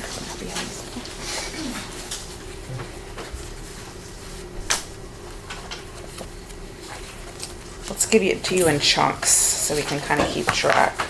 So let's do State's Exhibit 180 through 190 first.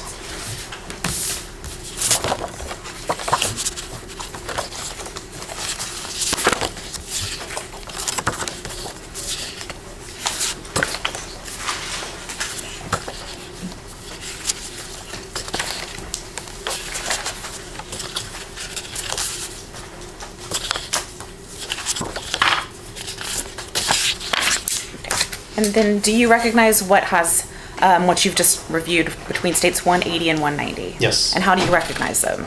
And they are the photographs that I took. These are the photographs that you took? Yes. And is it fair to say these are true and accurate copies of the photographs that you took at the Marbach residence? Yes. State moves to admit State's Exhibit 180 through 190.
Please note my prior objections.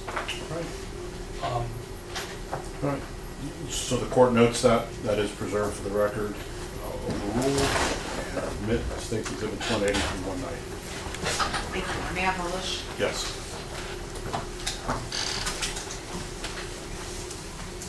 And so before we get into the pictures, just briefly, Juan, what was your understanding of what you were supposed to take pictures of that day? Some items of clothing. And so did you do that? Yes. All right, so let's start with State's Exhibit 180. I'm not sure if the jury has seen one of these yet, but can you just explain to them what we're looking at in 180 and what is the purpose of doing what is depicted in 180? The purpose of this photo is to show the case number and the address or the locations of where I'm taking photos. And so are you making any other documentation on there that helps you know that this was your work? Yeah, my name's on there, my badge number, and then I also note the date and time. Okay, and we see two different times on there. Do you know why there would be two different times? What does that reference? Yes, the first time on top would be in reference to the time I was at location number 1, and then the second time would be location number 2. Okay. And so then moving on to State's Exhibit 181. And what are we looking at in State's Exhibit 181? That's the exterior of the residence. Okay. And the jury's heard a little bit about the process and the procedure of crime scene investigators and how they take photographs, but can you describe for them kind of what your method is and what you're doing here? I usually take an overall picture and then start making my way in, like a overall, mid-range, and close-up. So then, for example, is 182 kind of as you're walking in towards the home? Yes. And it kind of speaks for itself, but it's just like you're kind of looking at a hallway. Yes. And then 183, what are we looking at in 183? That would be a photo looking into the bedroom. And so at this point in time, have you collected any physical items of evidence? No. At this point in time, are you just documenting? Yes. So I guess for your purposes, when this jury is looking at 183, this is a true and accurate depiction of how the room looked when you stepped in the room. Yes. And then State's Exhibit 184, what are we looking at in 184? Just another picture of the bedroom. Can y'all see that okay? All right. And then State's Exhibit 185. What are we looking at in 185? This is a picture showing a laundry basket. Okay. And so in reference to When you first walked into the room, where is this laundry basket in reference to if you were coming into the room? It would be behind the bedroom door. Okay, so would you mind that screen? Could you circle kind of what the door is that you walked in? Right here. So if I go back to 183, now you can clear the screen. Where's the laundry basket now for 183? It would be behind this door. And then how did you know that you were looking for that specific laundry basket? I was directed to it. So for example, we're looking at 184. There's other items over there, right? Yes. But specifically, are you looking for the items that were pointed out to you in 185? Yes. And then 186, what are we looking at in 186? That's just another photo of the room and items within the room. So just, are you documenting the room as a whole? Yes.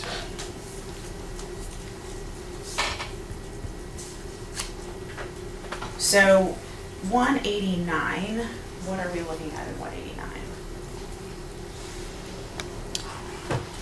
This is a picture showing items of clothing that were removed from the laundry basket. Okay, did you remove those? No. Who removed those? Alice Diaz. And then State's Exhibit 188. A photo of some shoes.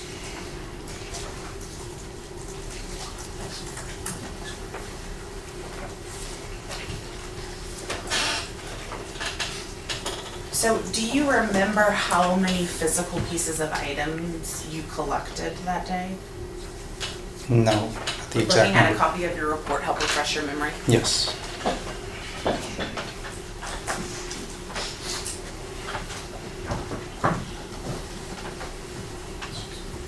Yeah, approach again, Your Honor. Yes. I'm showing you what's been marked for identification purposes, State's Exhibit 225. Could you please review and make sure it is a copy of your report? Yes. So now, can you refresh your memory about how many physical pieces of items you may have collected that day? Approximately 9 items. Okay. And what were the general descriptions of those items that you collected? Clothing and shoes.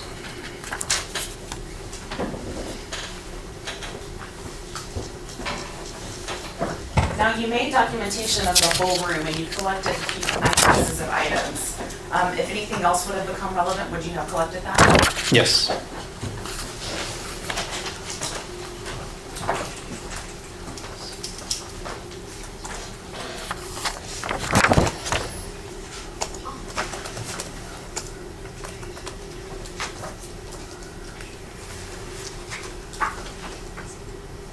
Can I approach again, Your Honor? Yes.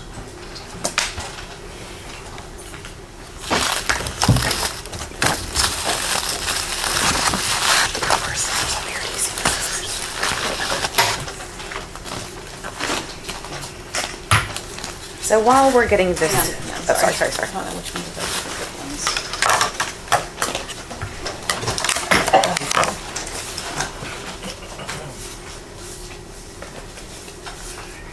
While we're getting this situated, just kind of describe to the jury what is your method of collecting and documenting physical pieces of evidence, items of physical evidence? I will photograph the items and then I will also complete a sketch and package the items later.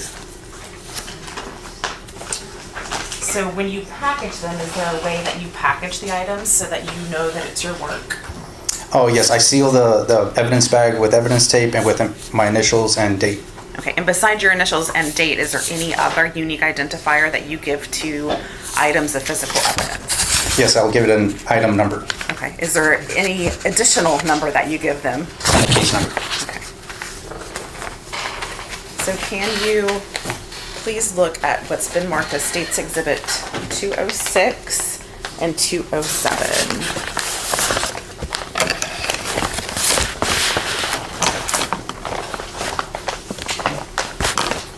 So looking at the outer packaging of 207 and 206, do these appear to be items of physical evidence that you collected that day at Marbach Road. Yes.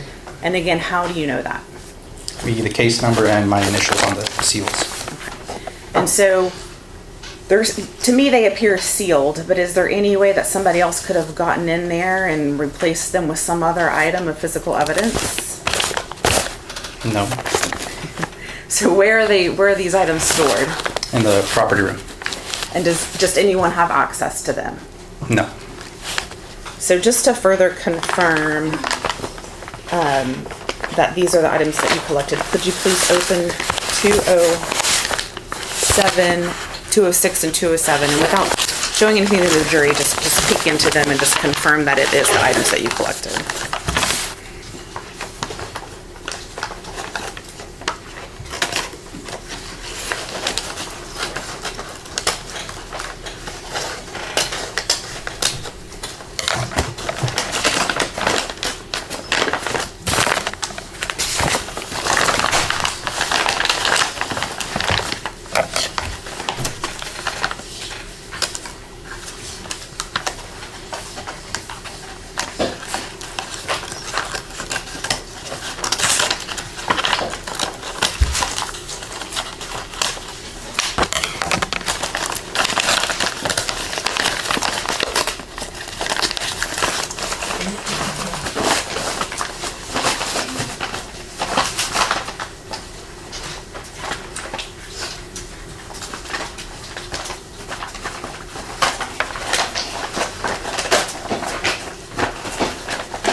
Yes, they are.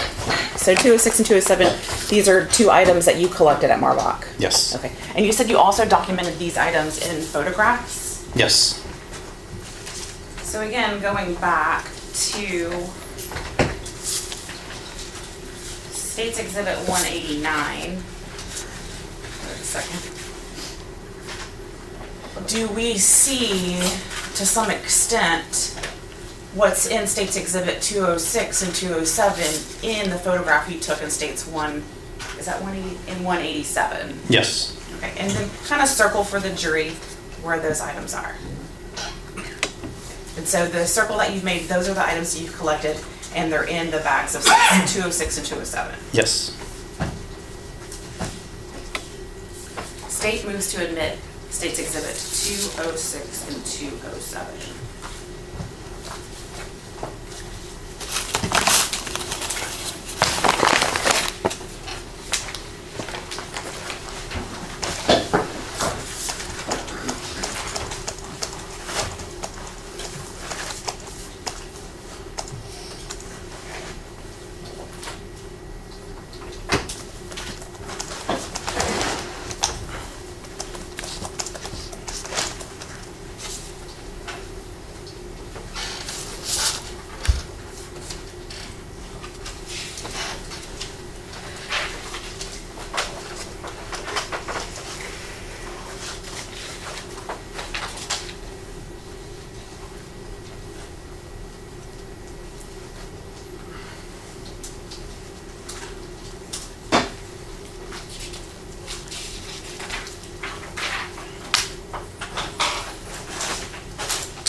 Please note my prior objection. All right, they're noted, preserved for the record. They're overruled, and the court will admit states 206 and 207. They publish from them? Yes.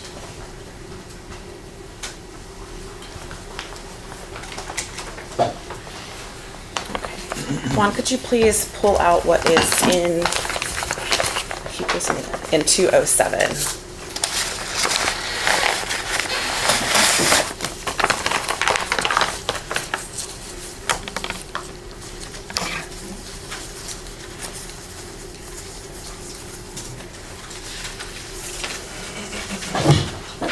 And so, yeah, good. Hold it up for the jury, please. And then you said that you gave this shirt a an evidence number. What evidence number did you give it? This would be E1A. So this is E1A, which is State's Exhibit 207. Is that right? Yes. Yes. And so looking what you've documented and you've collected in states 207, your E1A.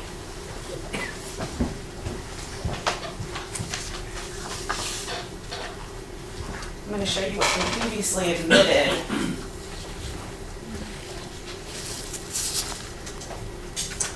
Into evidence as states 78. So looking at your, you said E1A? Yes. E1A states 207.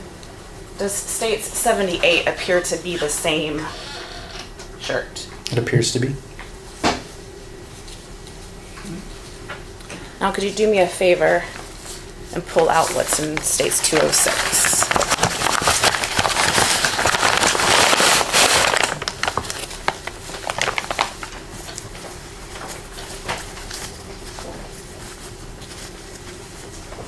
Okay, in states 206, what is your evidence number that you gave to states 206? E1E. E1E.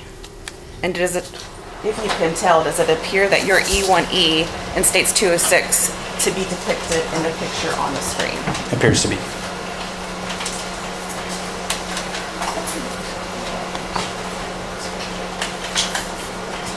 Now, we see the photographs of the pictures at the home, but did you take any of these items to another location and photograph them at another location? Yes. And where was that? That would be back at the crime scene office. And so what's the point? Why did you take the items that you collected back to the crime scene office and then photograph them there? To fully document them, because at the house they were just in a pile. So I'm going to show you State's Exhibit 191.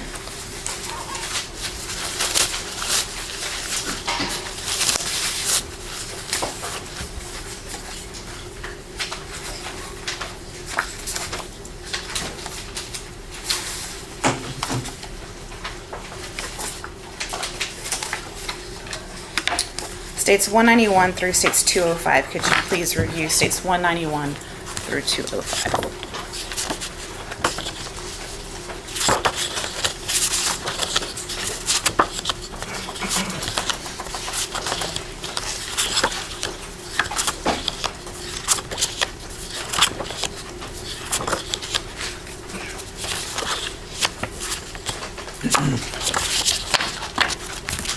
And do you recognize States 191 through 205? Yes. How do you recognize them? These are the photos that I took back at the crime scene office. Okay. And so do 191 through 205, do these photographs accurately depict the photographs that you took at the crime scene office? Yes.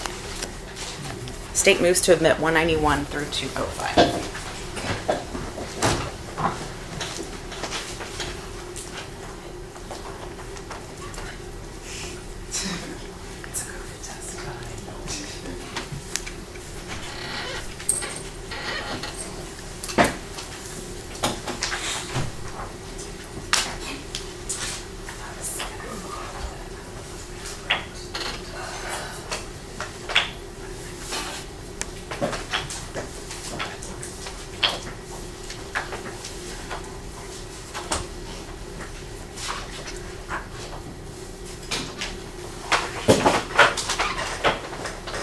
Please note my prior objections. Up there noted. 191 through 205. Overruled, state will admit, excuse me, the court will admit states exhibits 191 through 205. Thank you. May we publish? Yes.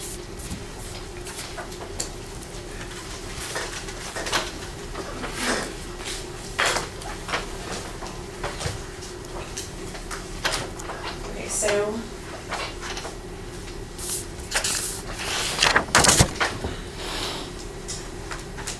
let's start with 191, because it looks a little bit different. I'm assuming this is not a pregnancy test or a COVID test. That's correct. Okay. Can you explain to the jury what it is? This is a presumptive blood test. And what did you do with the presumptive blood test? I tested a sample that I found on the items of clothing. And so, how do you go about collecting a sample? With a cotton swab and water. And so, How do you determine where to put the cotton swab and the water before you do the presumptive test? Through my visual examination of the item. Okay. And so just to be clear for the jury, presumptively positive doesn't mean that it's actually blood 100%, is that right? Correct. Are you the person that makes that determination whether something is blood or not? No. Who is that person that makes that determination? That would be the crime lab.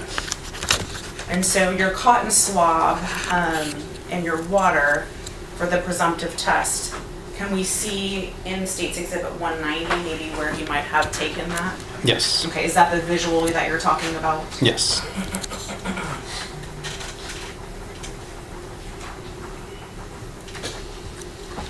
And then quickly, we'll just move through these.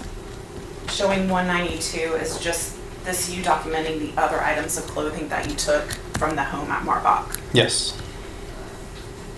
And then same thing for 193, Yes. and same thing for 194. Yes. And then what do we have in State's Exhibit 195? That would be the shorts that I collected, item E1E. And is that what we have in State's Exhibit 206? Yes. And so it looks like in 196 we have another one of those presumptive tests, is that right? Yes. So what are we seeing in 196? That's the presumptive test with the area that I sampled. Okay, were you able to get a result from the presumptive test? Yes. What was the result? Positive. And then do you share these test results with the crime lab? No. And then State's Exhibit 198, is this basically the same thing, just a different sort of perspective? Yes. And then the State's 200, is this just another article of clothing that you took from that location? Yes. And then what about 201? Another item of clothing? From the Marbach location? Yes. And then State's Exhibit 202? The soles of the shoes that I collected? And State 204, does this show the same shoes? Yes. And then State's 205, the same shoes? Yes. And I guess the socks that are they in 205? Yes, they are in the shoes. And are those the same socks that are in 201? Yes. So is that how you found the item? Yes. And then you took the socks out and photographed them separately? Yes. And then what are we looking at in 203? That's a picture of the presumptive test for the shoes. And did you get a result from that presumptive test? It was negative. And then 197, is this another article of clothing that you collected? Yes.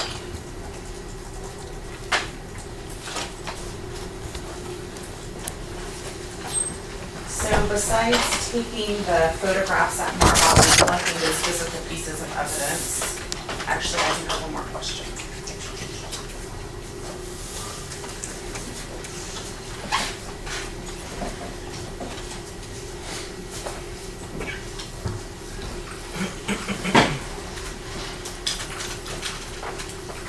So I'm gonna hold up for the jury again, the shorts. This is State's 206, and again, what item number is this of yours? E1E. Okay, and so, can you see the item while I'm holding it up for the jury? Yes. Okay, and so can you see that there appears to be something cut out of the shorts? Yes. Did you do that? No. Okay, do you know who did that? Crime lab.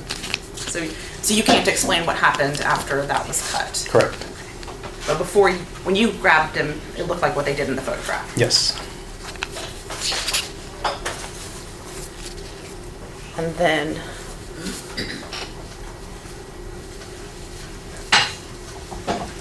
same thing for State's 207. What number was this of yours again? E1A. It appears to be that there's a cutting. Is that something that you did? No. Do you know who did that? That would be the crime lab.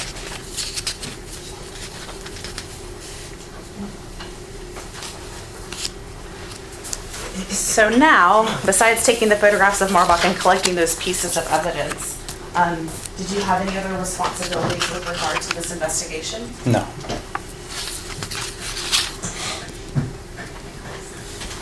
the witness, Your Honor.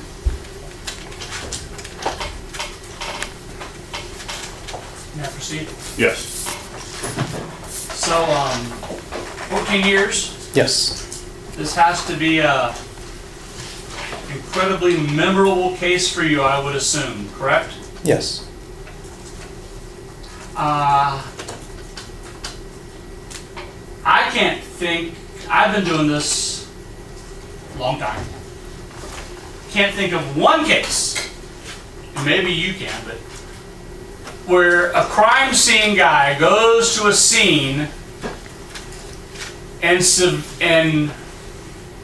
civilians decide what they should do. Does that happen to you often? No. No. And in this case, you get to the scene and a civilian takes you in,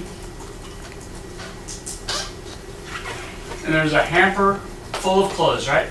Yes.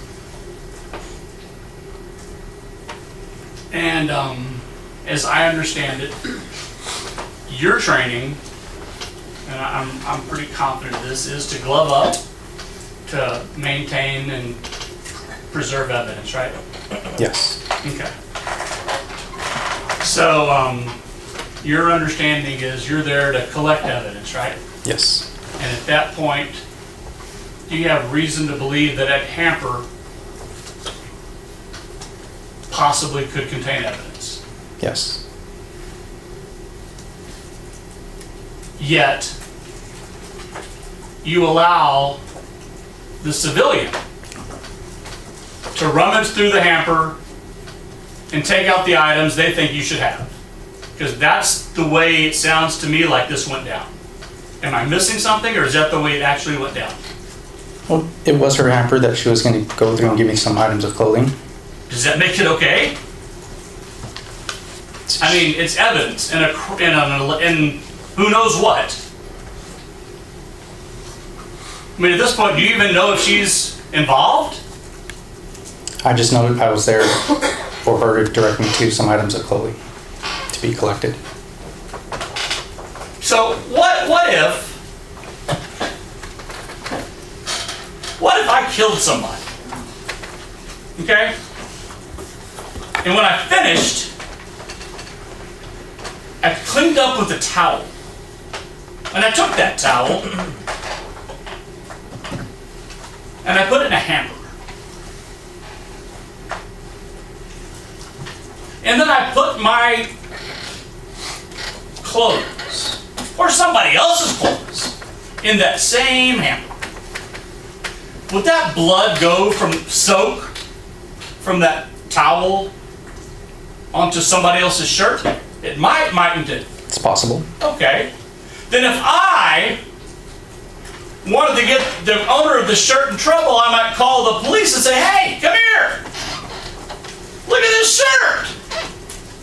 And the cops may say, what shirt are you talking about? And I might say, hold on, I'll get it for you. This shirt. Take it. Now, as absurd as that sounds, that's exactly what happened in this case. She tells the cops, come look at some stuff. That's what I'm going to object to counsel testifying. Is there a question? Is that what happened? Asked and answered. Overruled. Is that what happened? Yes. She led you to her house.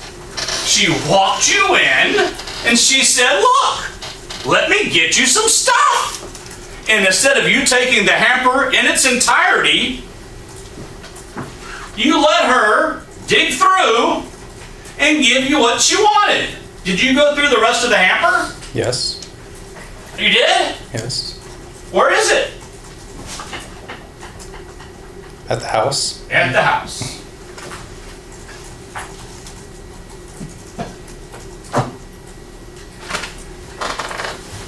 What about the other stuff in the room? Which other stuff? Exactly.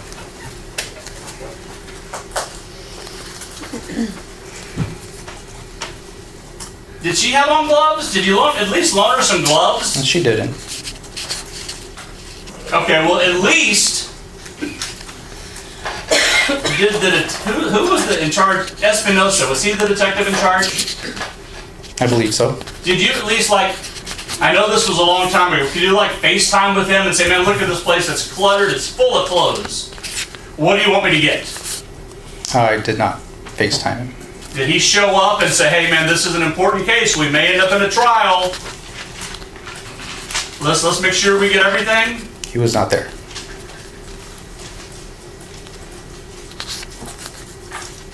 Now, Ms. Scott, excellent attorney. She said to you, or she asked you, and I wrote it down.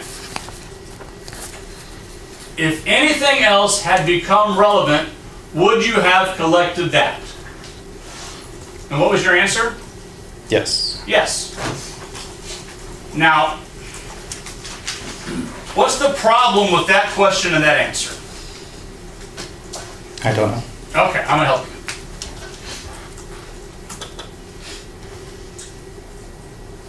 All the stuff that was in that room, clothing, etc., other stuff in the hamper, stuff hamper adjacent, you could have collected it, right?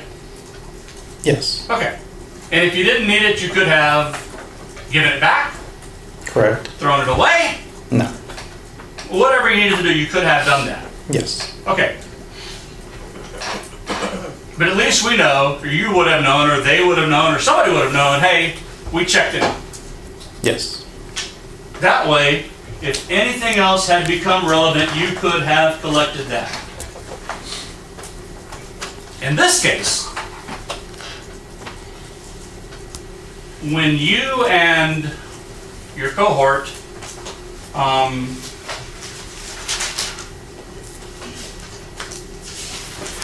Escobedo, y'all were there together, right?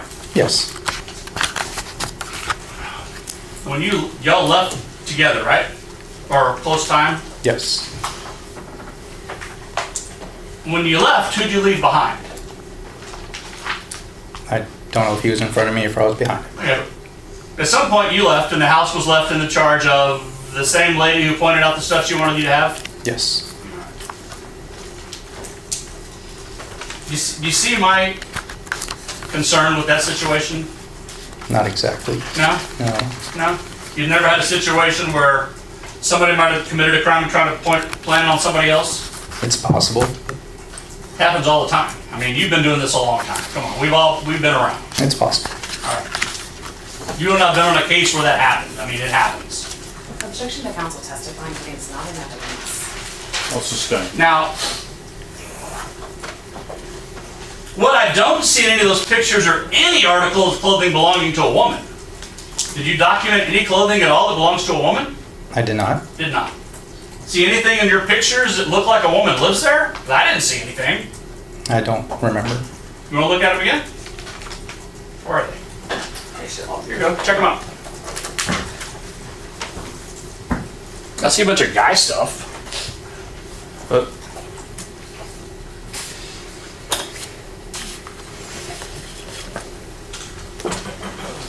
I don't see any perfume bottles or lingerie or underwear, bras, women's shoes. I mean, you can look through them if you want. Escobedo said that when he walked in, the hamper was on the right. You're saying when you walked in, the hamper was on the left. Do you remember? The pictures seem to think you're right. The pictures indicate you're right. Hamper was on the left. Is that your recollection? Yes. Okay. Now, if in fact you did go through all the hamper stuff, are there pictures of it? Because this is the hamper, 185, is that correct? Yes. And it's full of stuff, right? Yes. Okay. And you didn't go through all this stuff. She went through it and sorted out and gave you what's in 187, right? Yes. Okay. And said, hey, here's the stuff you need. Correct. Right? Okay. And you didn't photograph the rest of the stuff in the hamper? No. But you're saying you went through it all? Yes. What was under the bed right next to the hammer? I don't know what was under the bed. Don't know?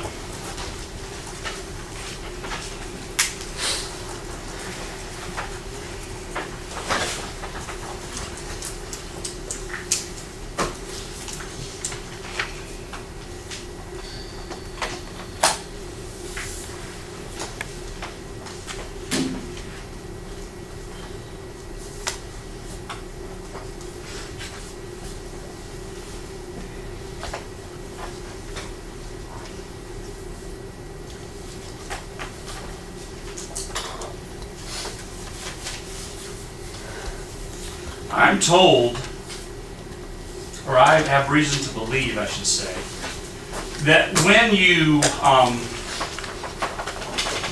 wash like blood off your hands or something like that in a sink, you can get stuff from the P-trap. Is that correct?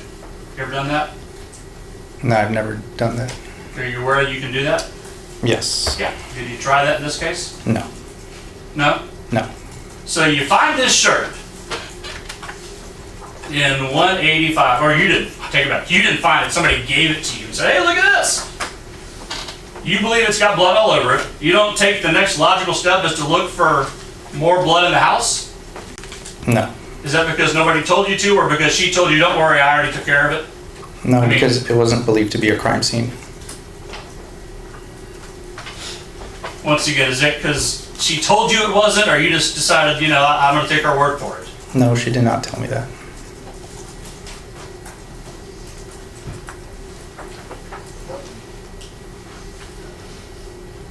At any point, did you stop, step out, call the detective and say, hey man, what else should I do? No. So pretty much, whatever Alice told you to do is what you did. Correct. I got nothing further.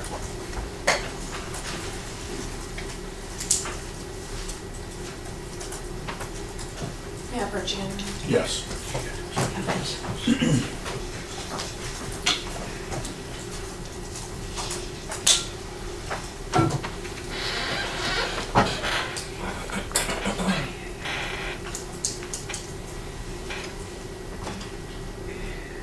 So we talked about, you've been doing this for 13 years with the San Antonio Police Department.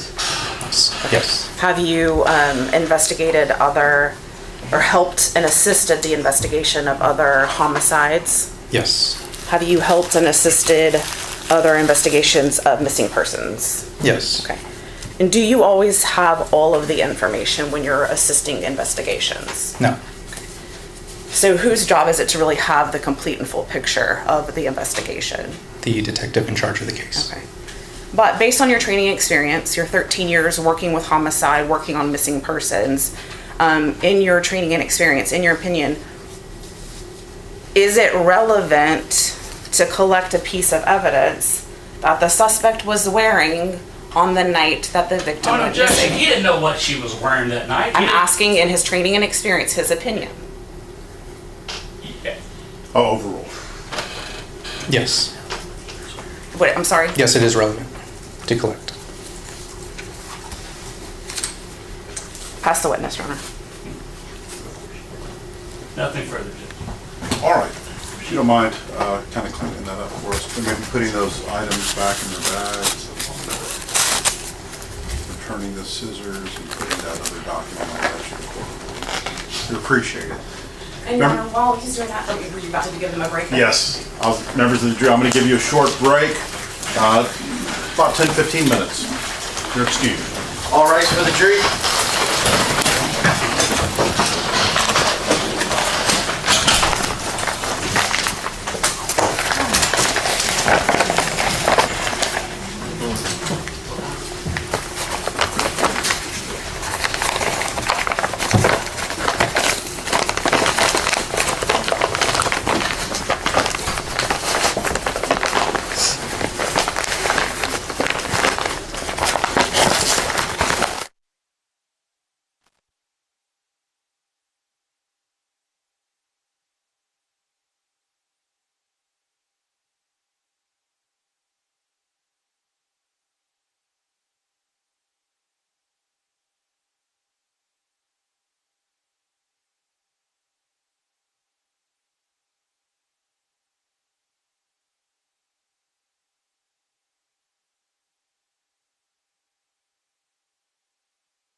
may be seated.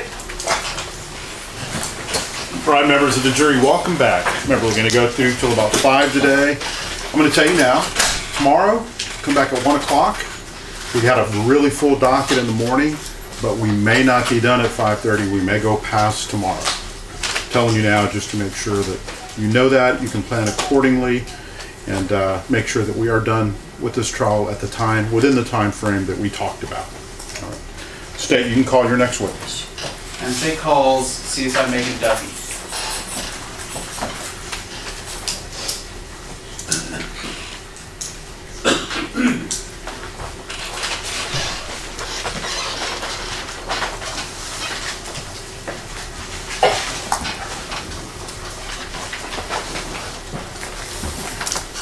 Have a seat.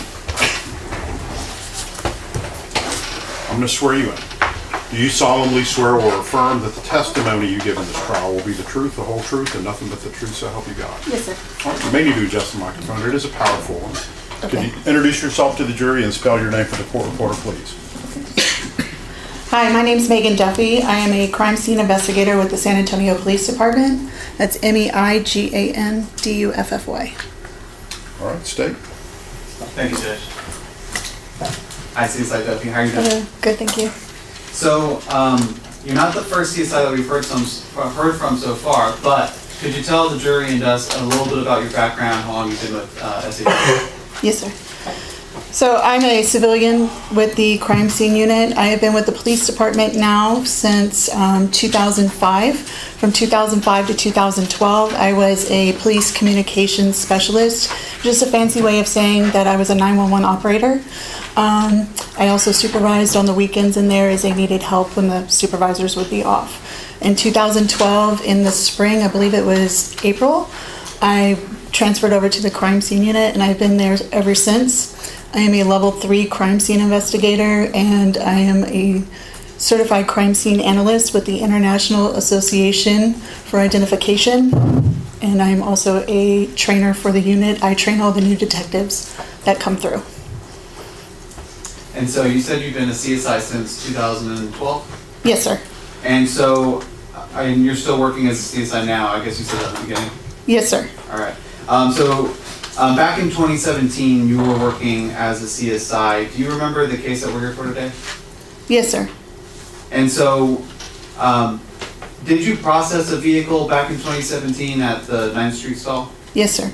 Now, for the jury and for me, actually, could you explain what 9th Street stall is? Yes, sir. So 9th Street is what we call our vehicle processing facility. It is located at 442 9th Street. It is 3 stalls that we can secure individually, and that is where we process the cars, but they are also secured until we can get a warrant or consent on those vehicles for them to be processed. And so when you do process a car, do you typically make a report for when you process a car? Yes, sir. And so back in August 4th of 2017, did you process the blue Hyundai? Yes, sir. Now, did you make a report, I guess, about that processing? Yes, sir. Now, would it help you to have that report in front of you to refresh your recollection for your testimony today? Yes, please. Your Honor, may I approach? Yes. Okay, so I'm showing you 2 exhibits. The first one being State's Exhibit 87, the second one being State's Exhibit 88. Can you take a look at those exhibits and confirm that those are your crime scene search reports from that processing?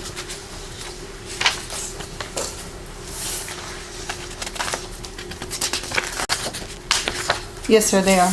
Now, obviously, if I ask you a question and you need to refresh your recollection, feel free to refer to them, but don't read directly off of them. Okay? Yes, sir. Now, there's 2 of them, and that's kind of unique. Can you explain to us why there's 2? I worked with this vehicle on 2 different days. The first day we processed it, and then the second time we were back out there, we searched the car using Blue Star. Okay, and so for the purposes of the day, I guess we'll start chronologically. What was it specifically that you did on the August 4th processing? August 4th. So on August 4th, I photographed the vehicle and then we searched it for any items of evidentiary value and I collected those items of evidence. And so when you are I guess going through the collection, do you have a standard operating procedure as far as how you work a vehicle? Yes, sir. How do you do it? So usually when we get there, we photograph that vehicle, the exterior, and then we photograph the interior before we get into them, and we start searching them or moving anything around. So they are documented the way they are as when we get to that location. You want to make a first witness? Yes. Okay, so starting, I guess, with that train of thought, I'm about to show you what has been marked as State's Exhibit 89, 90, 91, 92, 93, and 94. Okay. So do you recognize those exhibits? Yes, sir. And did you take those photos? Yes, sir. And do those photos truly and accurately depict, I guess, that vehicle that you were processing? Yes, it does. And have they been altered or manipulated in any way? No, sir. Your Honor, State offers State's Exhibit 89 through 93 pending any objections by defense counsel. Actually, you know what? Judge, it's actually 94.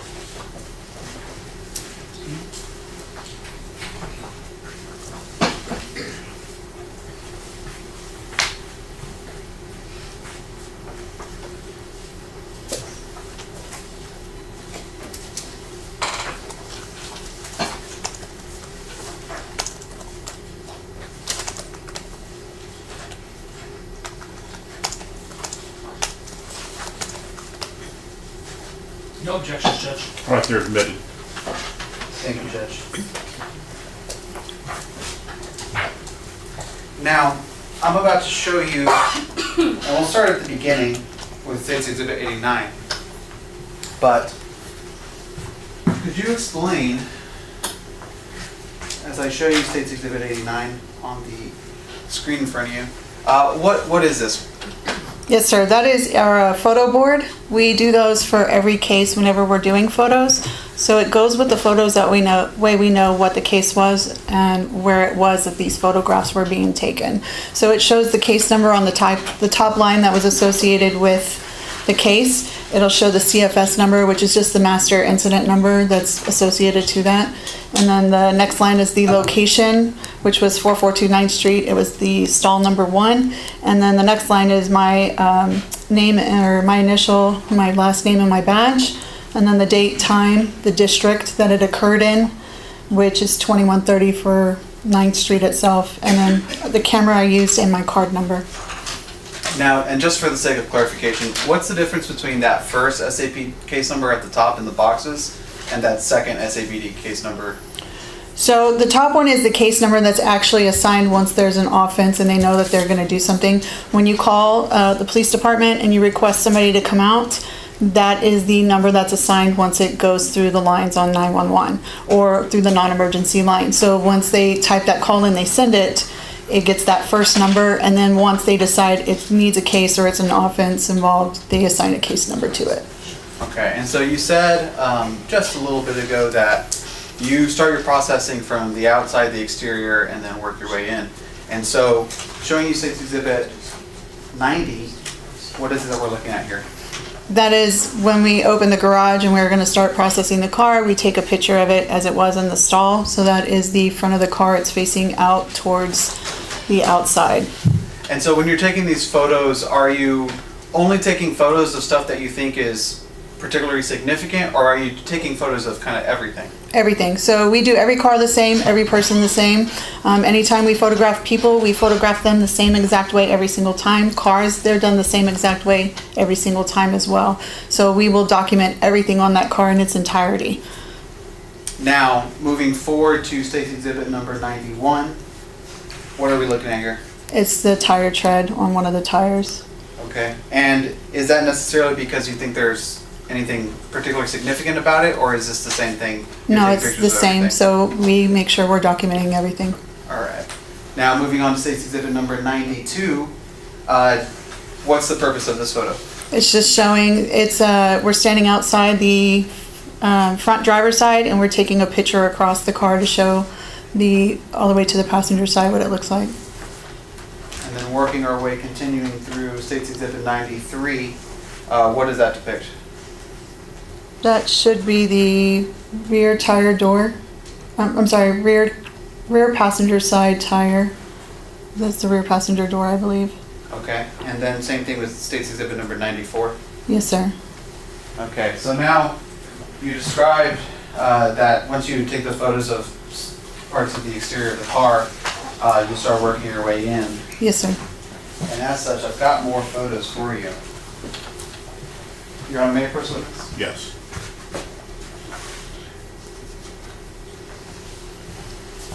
So I got ahead of myself a little bit with the photo that is peering into the driver's side door, but I'm showing you now State's Exhibit number 95, 96, 97, 98, 99, 100, 101, 102, 103, 104, 105, 106, and 107. Now, do you recognize those photos? Yes, sir. And are those the photos that you took of that vehicle that you were processing? Yes, sir. And do they accurately, truly and accurately depict the vehicle that you were processing on that day? Yes, sir. Have they been altered or manipulated at all? No, sir. And Judge, State would move to admit State's Exhibits number 95 through 107, tendering it now to defense for any objections.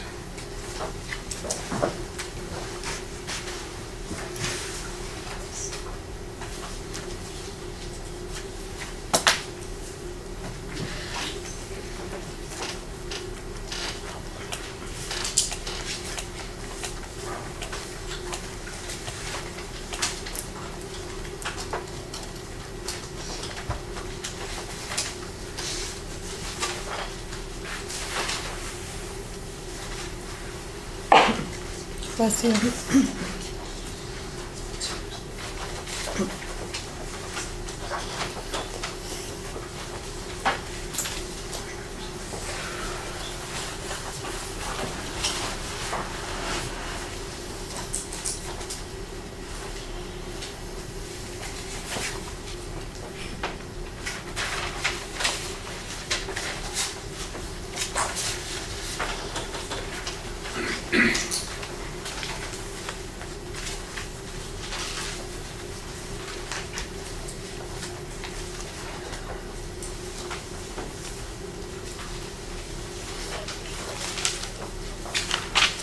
Judge, no objections to 95 through 107.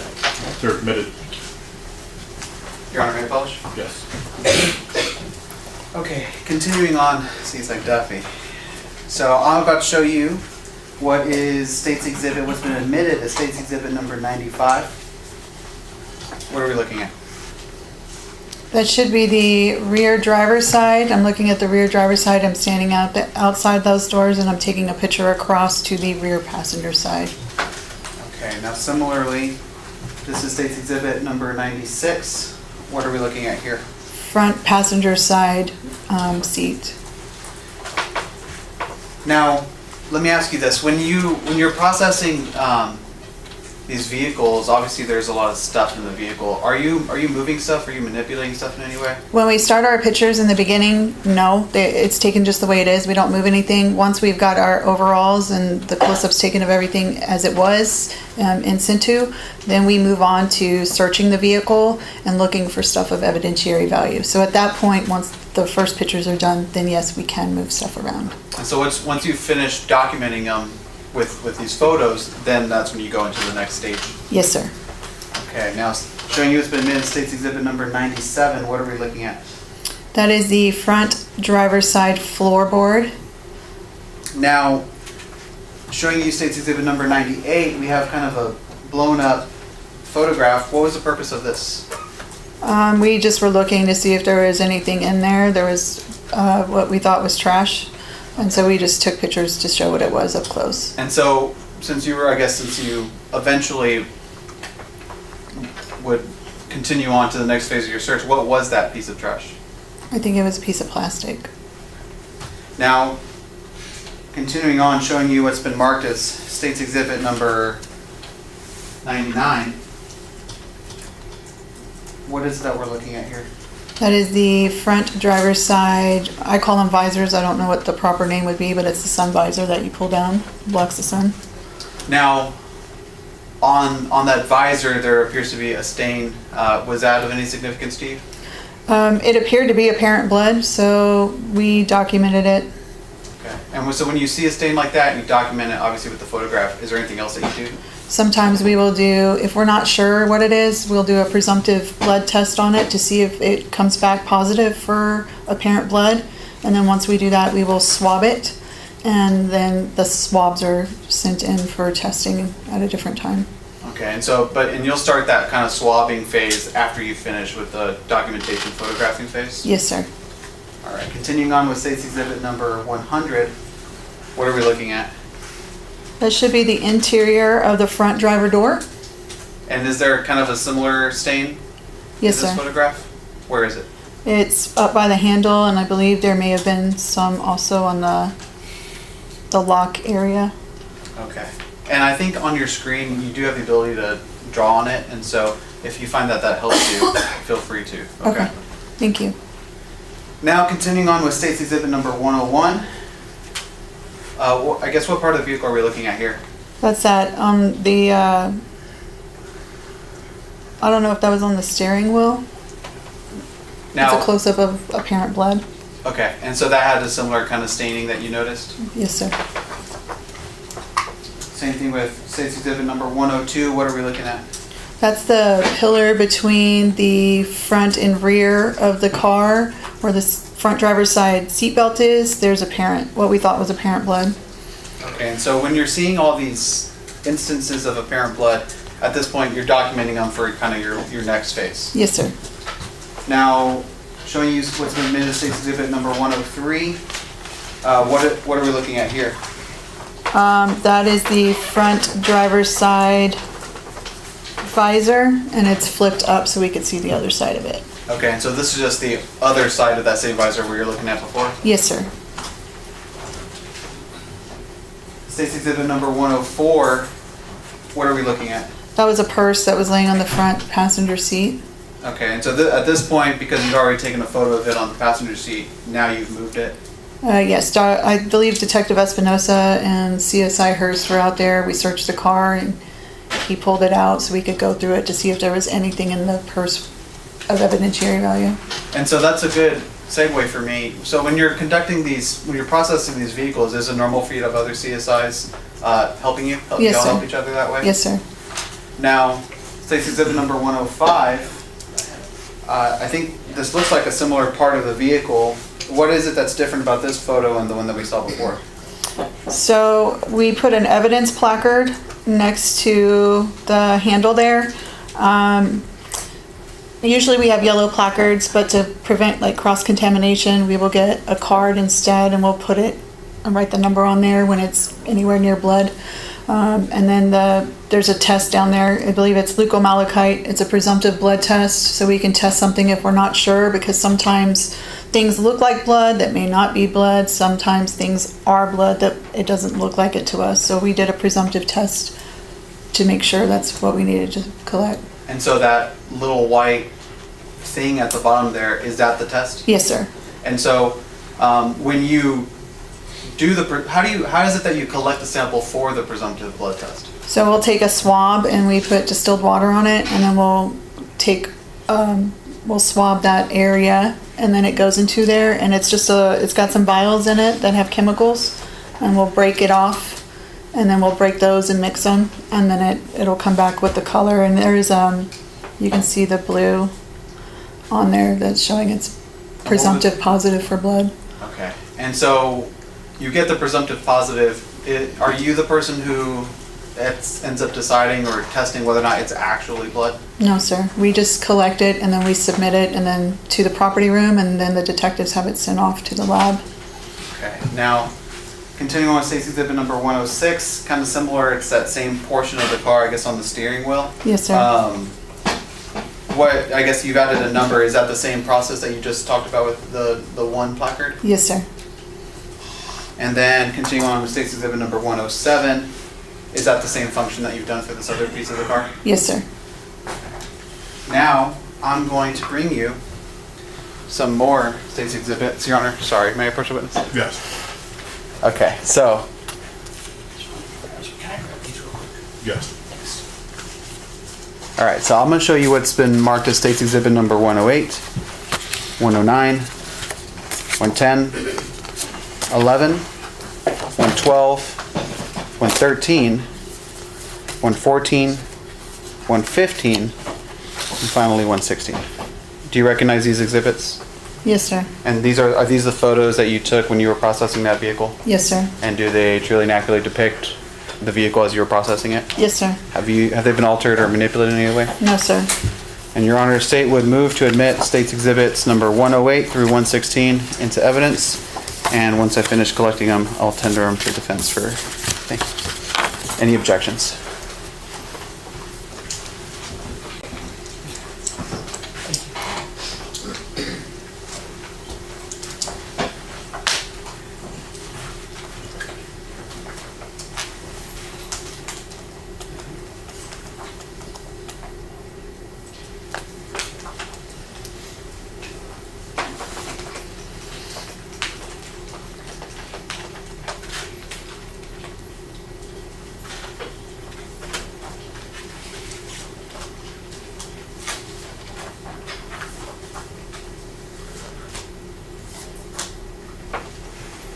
No objections, Judge. All right, they're admitted.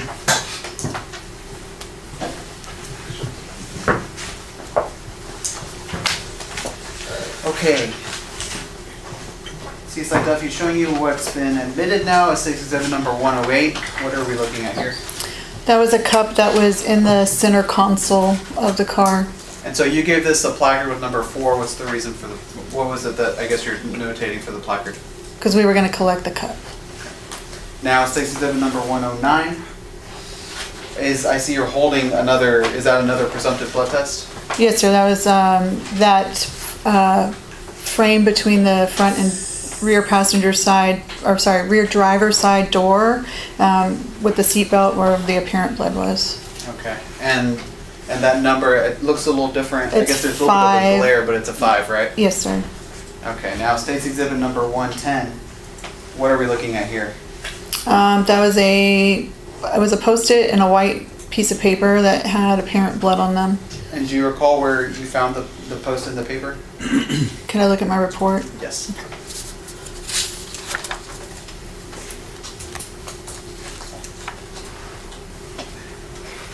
It was from the purse.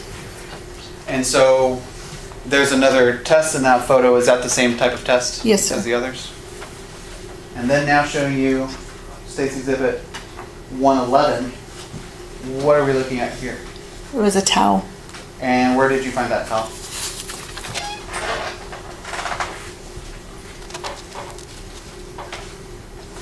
It was in the rear cargo area of the car.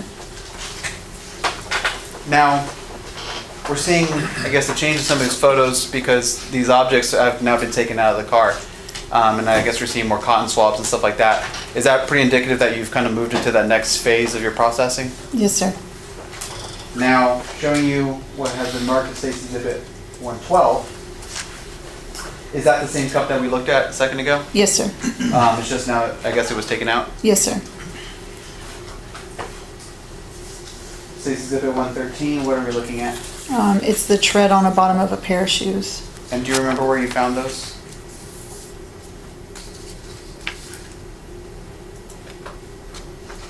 They were from the front passenger floorboard. State's Exhibit number 114, Her driver's license. and where did you find that? Can I look at that? Make sure I said it. Of course. If I ask you a question, you need to refer to your report, know that you can.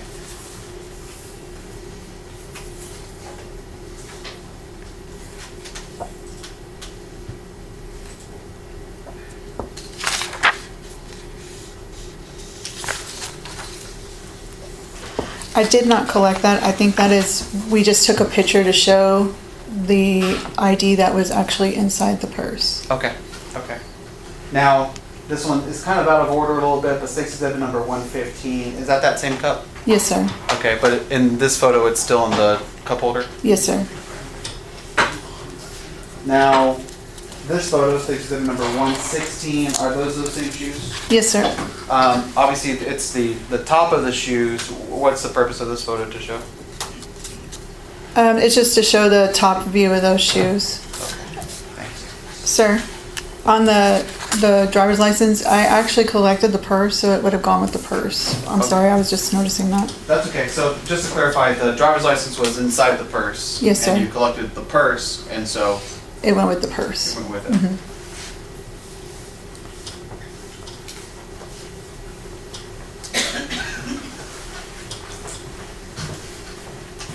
Now, I want to ask you about the swabs.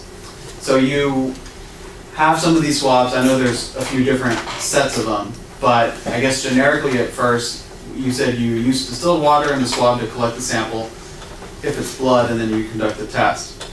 After you get the test result, what do you do with the swabs next? We get another set of swabs and we will put the distilled water on them, and then we will swab the apparent blood, and then they go back into their actual original packaging, which is a sterile environment.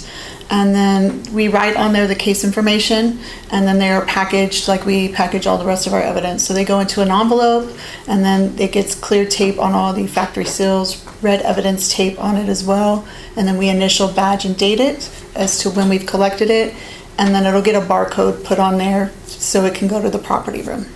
And that barcode, is that unique to that piece of evidence? That's unique to this investigation? Yes, sir. And so once you do those labelings with your badge and your name and the case number, does it get sealed? Yes, sir. We seal the actual, so the swab is then placed into a brown envelope, and then we seal all the factory seals with clear tape to prevent it, because of humidity in San Antonio and in Texas, they'll come apart. So we seal them to make sure that they stay closed. And then we put red evidence tape across that clear tape, so the red evidence tape will touch the envelope, the clear tape as well. And then we will initial badge and date the red tape. And just to clarify, and that's for each piece, each singular piece of evidence individually? Yes, sir. And how is it that is there a standard enumerating kind of system that you use to identify each piece of evidence? So each piece of evidence, as you saw in the pictures, they are assigned a number, and that's the number that stays with them. So then when we enter them into the file on queue property management system, it will have that number on there, and then they are assigned a barcode, and that barcode has a number assigned to it as well. But the evidence stays whatever number we have on those placards. Okay, and so once you've finished that packaging stage, what do you do as a property then? We put the barcodes on each piece of evidence, and then they are all taken over to the property room. It's a temporary holding facility for us at 401 South Frio, and then the property room will come get them and take them over to the property room for them to be stored. And so the property room, is that a facility that I guess like just anybody can walk into?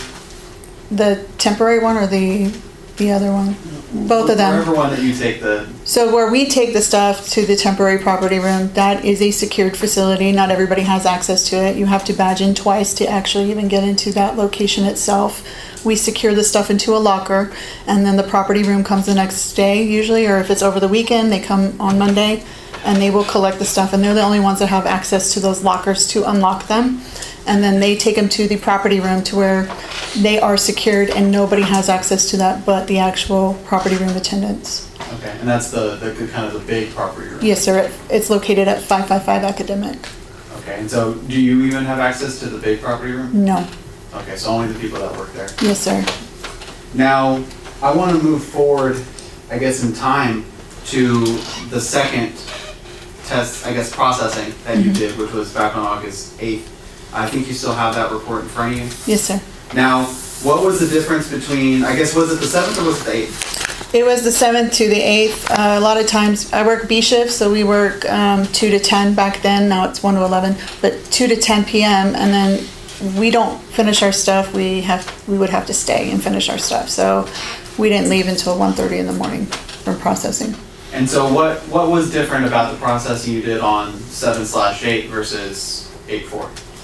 On August 7th, we did what was called Blue Star.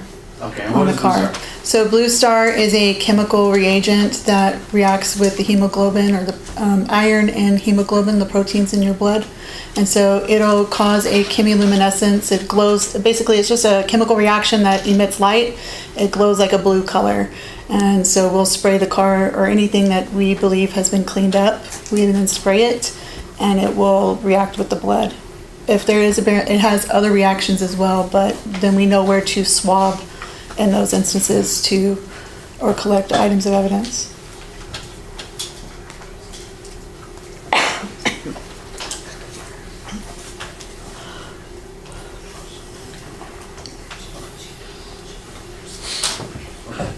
So, you said that you use the Blue Star and then you spray the reagent and then it shows you something that maybe you couldn't see before.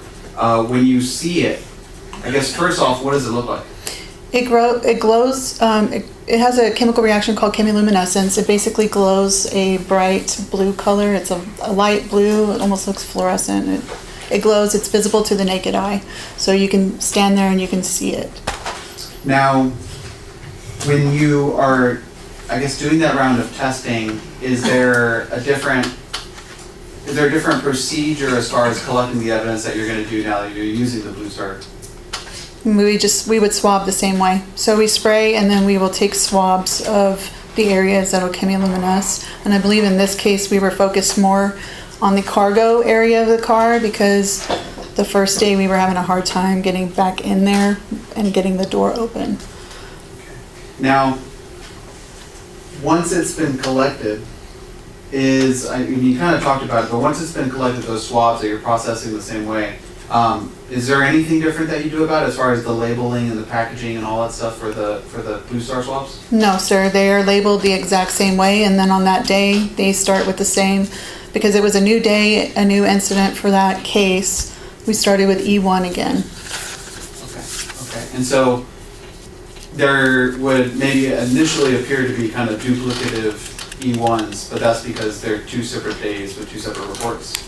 Yes, and then everybody that's involved in this case, anybody that collects evidence, they'll start with their E1 as well. So there'll be multiple of E1s. And so in regards to the sets of evidence from the first day and for also the Blue Star day, did you follow all the steps and kind of the order they're supposed to be in order to preserve them the way they need to? Yes, sir. Now, you want me to approach witness? Yes. I'm going to show you some more exhibits, but actually not all of them. You mentioned a second ago that you were focusing on the cargo area of the vehicle. By cargo area, could we also kind of colloquially refer to that as the rear? Yes, sir. Okay.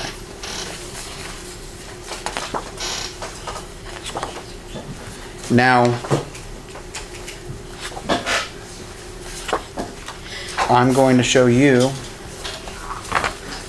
what's been marked as State's Exhibit number 124, 125, 127, 128, 129, 130, 131, 132, 133, 135, 137, 138,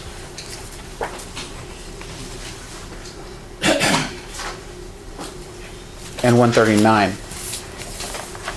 Now, I know in the very beginning of your testimony you talked a bit about how you also train other CSIs. And so were you kind of acting in that function for when you were processing this vehicle? Yes, so Detective Flores was a detective in our unit and he had never done Blue Star. So he went out there with me and I was teaching him the advanced photography and how to take photos with Blue Star. And so for these photos, was it you taking the photos or was it him taking the photos? No, he took them. He took them? But you were there when Yes. this was happening? And so for these photos, exhibits numbers 124 through, well, There. for these exhibits, are they the photographs of the scene, I guess, that you were processing in that vehicle that day? Yes, sir. with Detective Flores? Yes, sir. And do they accurately depict the scene that you were processing? Yes, sir.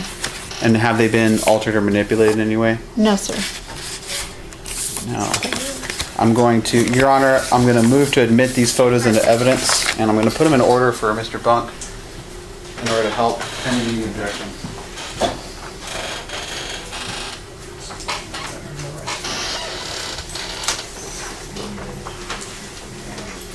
And then for the purposes of the record, the exhibit numbers are 124, 125, 127, 128, 129, 130, 131, 132, 133, 135, 137, 138, and 139. No worries.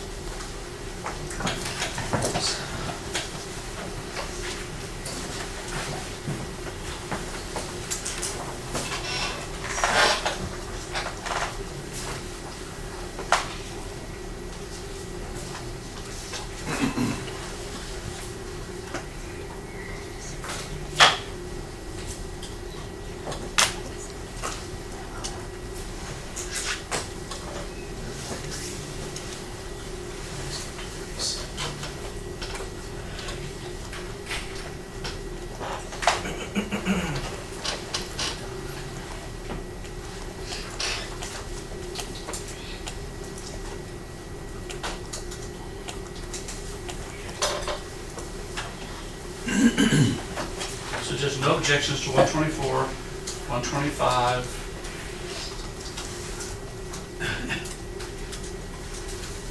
127, 28, 29, 30, 31, 32, 33, 35, 37, 38, and 39. Right, let's say, did you move to admit 135? I didn't hear that one. I did, Your Honor. Okay. Yes. So all of those. We skipped 34, we skipped 30, or 26, 34, and 36. So all of those then are admitted. Thank you, Judge. May I publish? Yes. Okay, CSI Duffy, I'm showing you State's Exhibit number 124. Can you describe to us what we're looking at here? That is a picture looking into the rear area or the cargo area of vehicle. Okay, and so in the corner of that cargo area, it looks like there's some staining. What is it that we're seeing there? Possibly apparent blood. Okay, and is that, I guess that would have a similar procedure as to the other apparent blood that you saw elsewhere in the vehicle? Now, State's Exhibit number 125, is that the same vehicle, just a different angle? Yes, sir. And do you see any other instances of apparent blood in that photo? Yes, sir. Where are they? Right there. There's some here. There's quite a few different places, but those are the main two. Okay. And then on your screen, you should have a clear too to move the circles. Okay. There you go. Now on State's Exhibit number 127, is that kind of corner that we were looking at a second ago from a more distance, a further distance? Yes, sir. State's Exhibit number 128, is that that other side of that corner that is, I guess would be blocked depending on your perspective? Yes, sir. State's number 129, is that same area? Yes, sir. State's 130, I guess what's the purpose of this angle? We were trying to get a top-down view of it. More 90 degrees. And State's Exhibit number 131, is that apparent blood that's in the corner again? Yes, sir.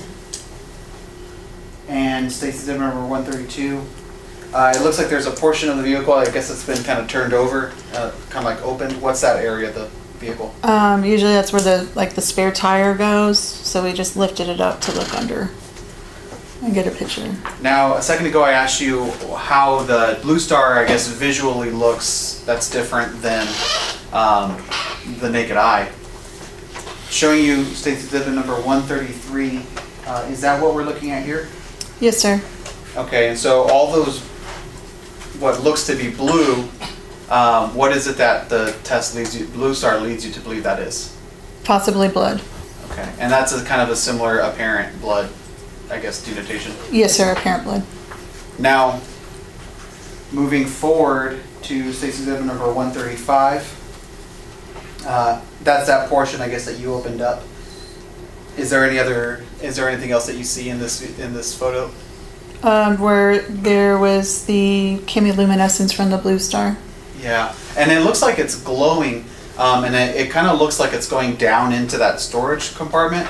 Is that down there, or is that just kind of glow that the photo's picking up? It's glowing on that bottom part as well. Okay, and so there was apparent blood perhaps down in that compartment. Is that right? Possibly, yes, sir.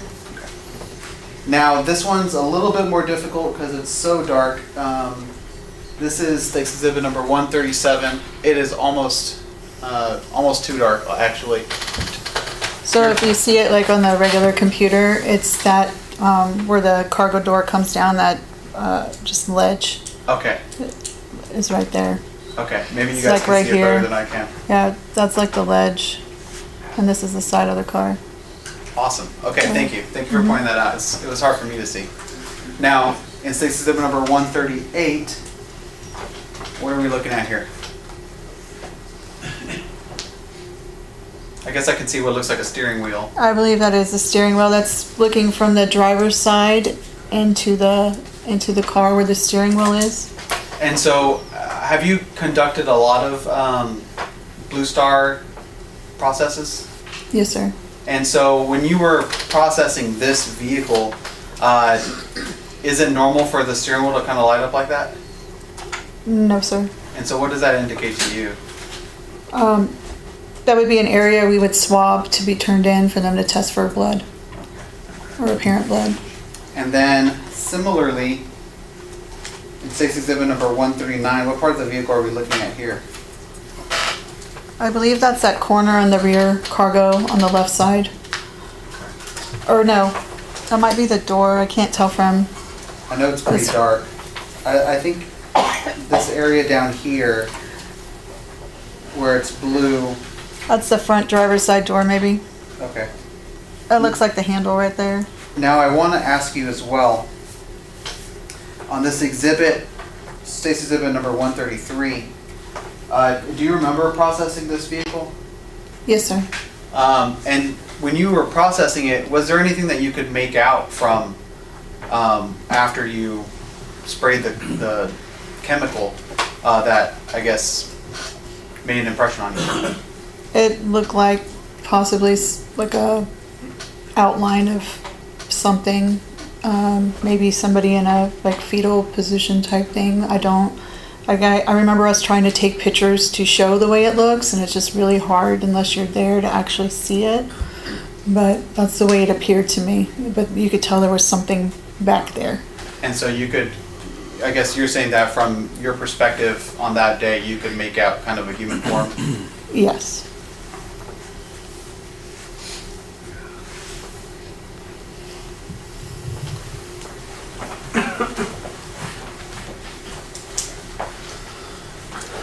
After you do the Blue Star and you take the next set of swabs and you label them, you package them, and you take them to the temporary property room, what is it that you do next? We go back, in that case, I didn't do photos that day, so all I did was the evidence. So we will go back, we'll submit the evidence, we package it, and then we will do our reports and submit our reports, and then we are done with the case. Okay. And so when you're processing a vehicle like this, you mentioned that you kind of do them all the same way. Is there anything that you would have done differently on this than any other standard typical vehicle you process? Normally I try to do them the same every time, and if I do make a mistake and I can learn from it, then I take that opportunity to better do it for the next case. We always try to improve and work on our skills every day to make them better. So like the Blue Star pictures, I have gone to classes since then with the actual Blue Star company, and we've learned better ways to photograph it, to document it, and to they send us to evidence processing classes, blood classes, so we get a lot of training, and that's where we start to try to fix and do things better every time.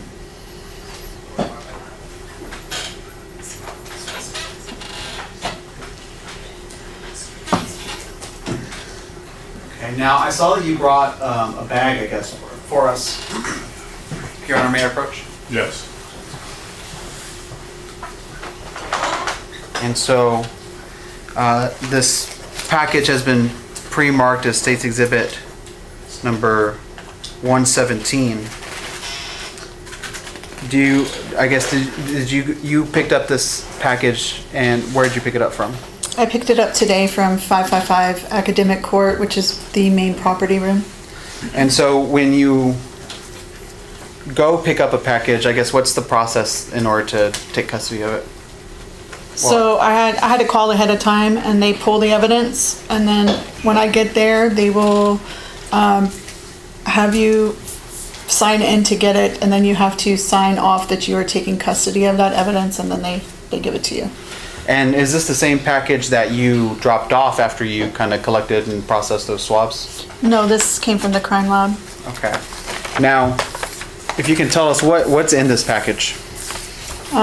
So it has E1, which is a swab of apparent blood from the interior door panel. And then E2, which is a swab from the steering wheel. E3, which is a swab from the front driver's side visor. E4 is that cup, that quench cup. And then E5 is a swab of apparent blood from the interior door frame. And then E6 should be that piece of paper with the Post-it note stuck to it. The one that you got from the purse? Yes, sir. Okay, and so I know you were explaining it to us a second ago about how each piece of evidence gets barcodes assigned to it. Are these those same barcodes? Yes, sir. And so when you are collecting those swabs and those pieces of evidence, and you're kind of doing your initial set of packaging, you take those to the property room. According to the barcodes, that's how you identify them as being the same ones? Yes, sir. Okay. And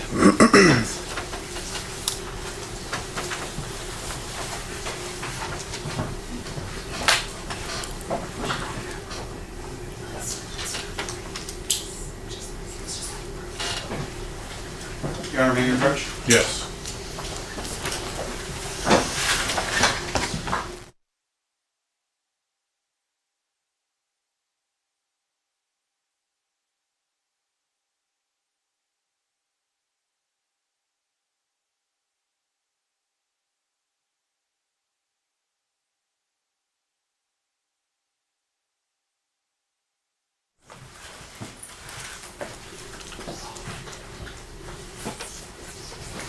Right, members of the jury, we're going to go ahead and break for the day. Remember what I told you, tomorrow, 1 o'clock, we may go through past 5:30, and if so, plan accordingly. The instructions I gave you are going to continue till the end of the trial. Have a good evening. See you tomorrow. All right for the jury.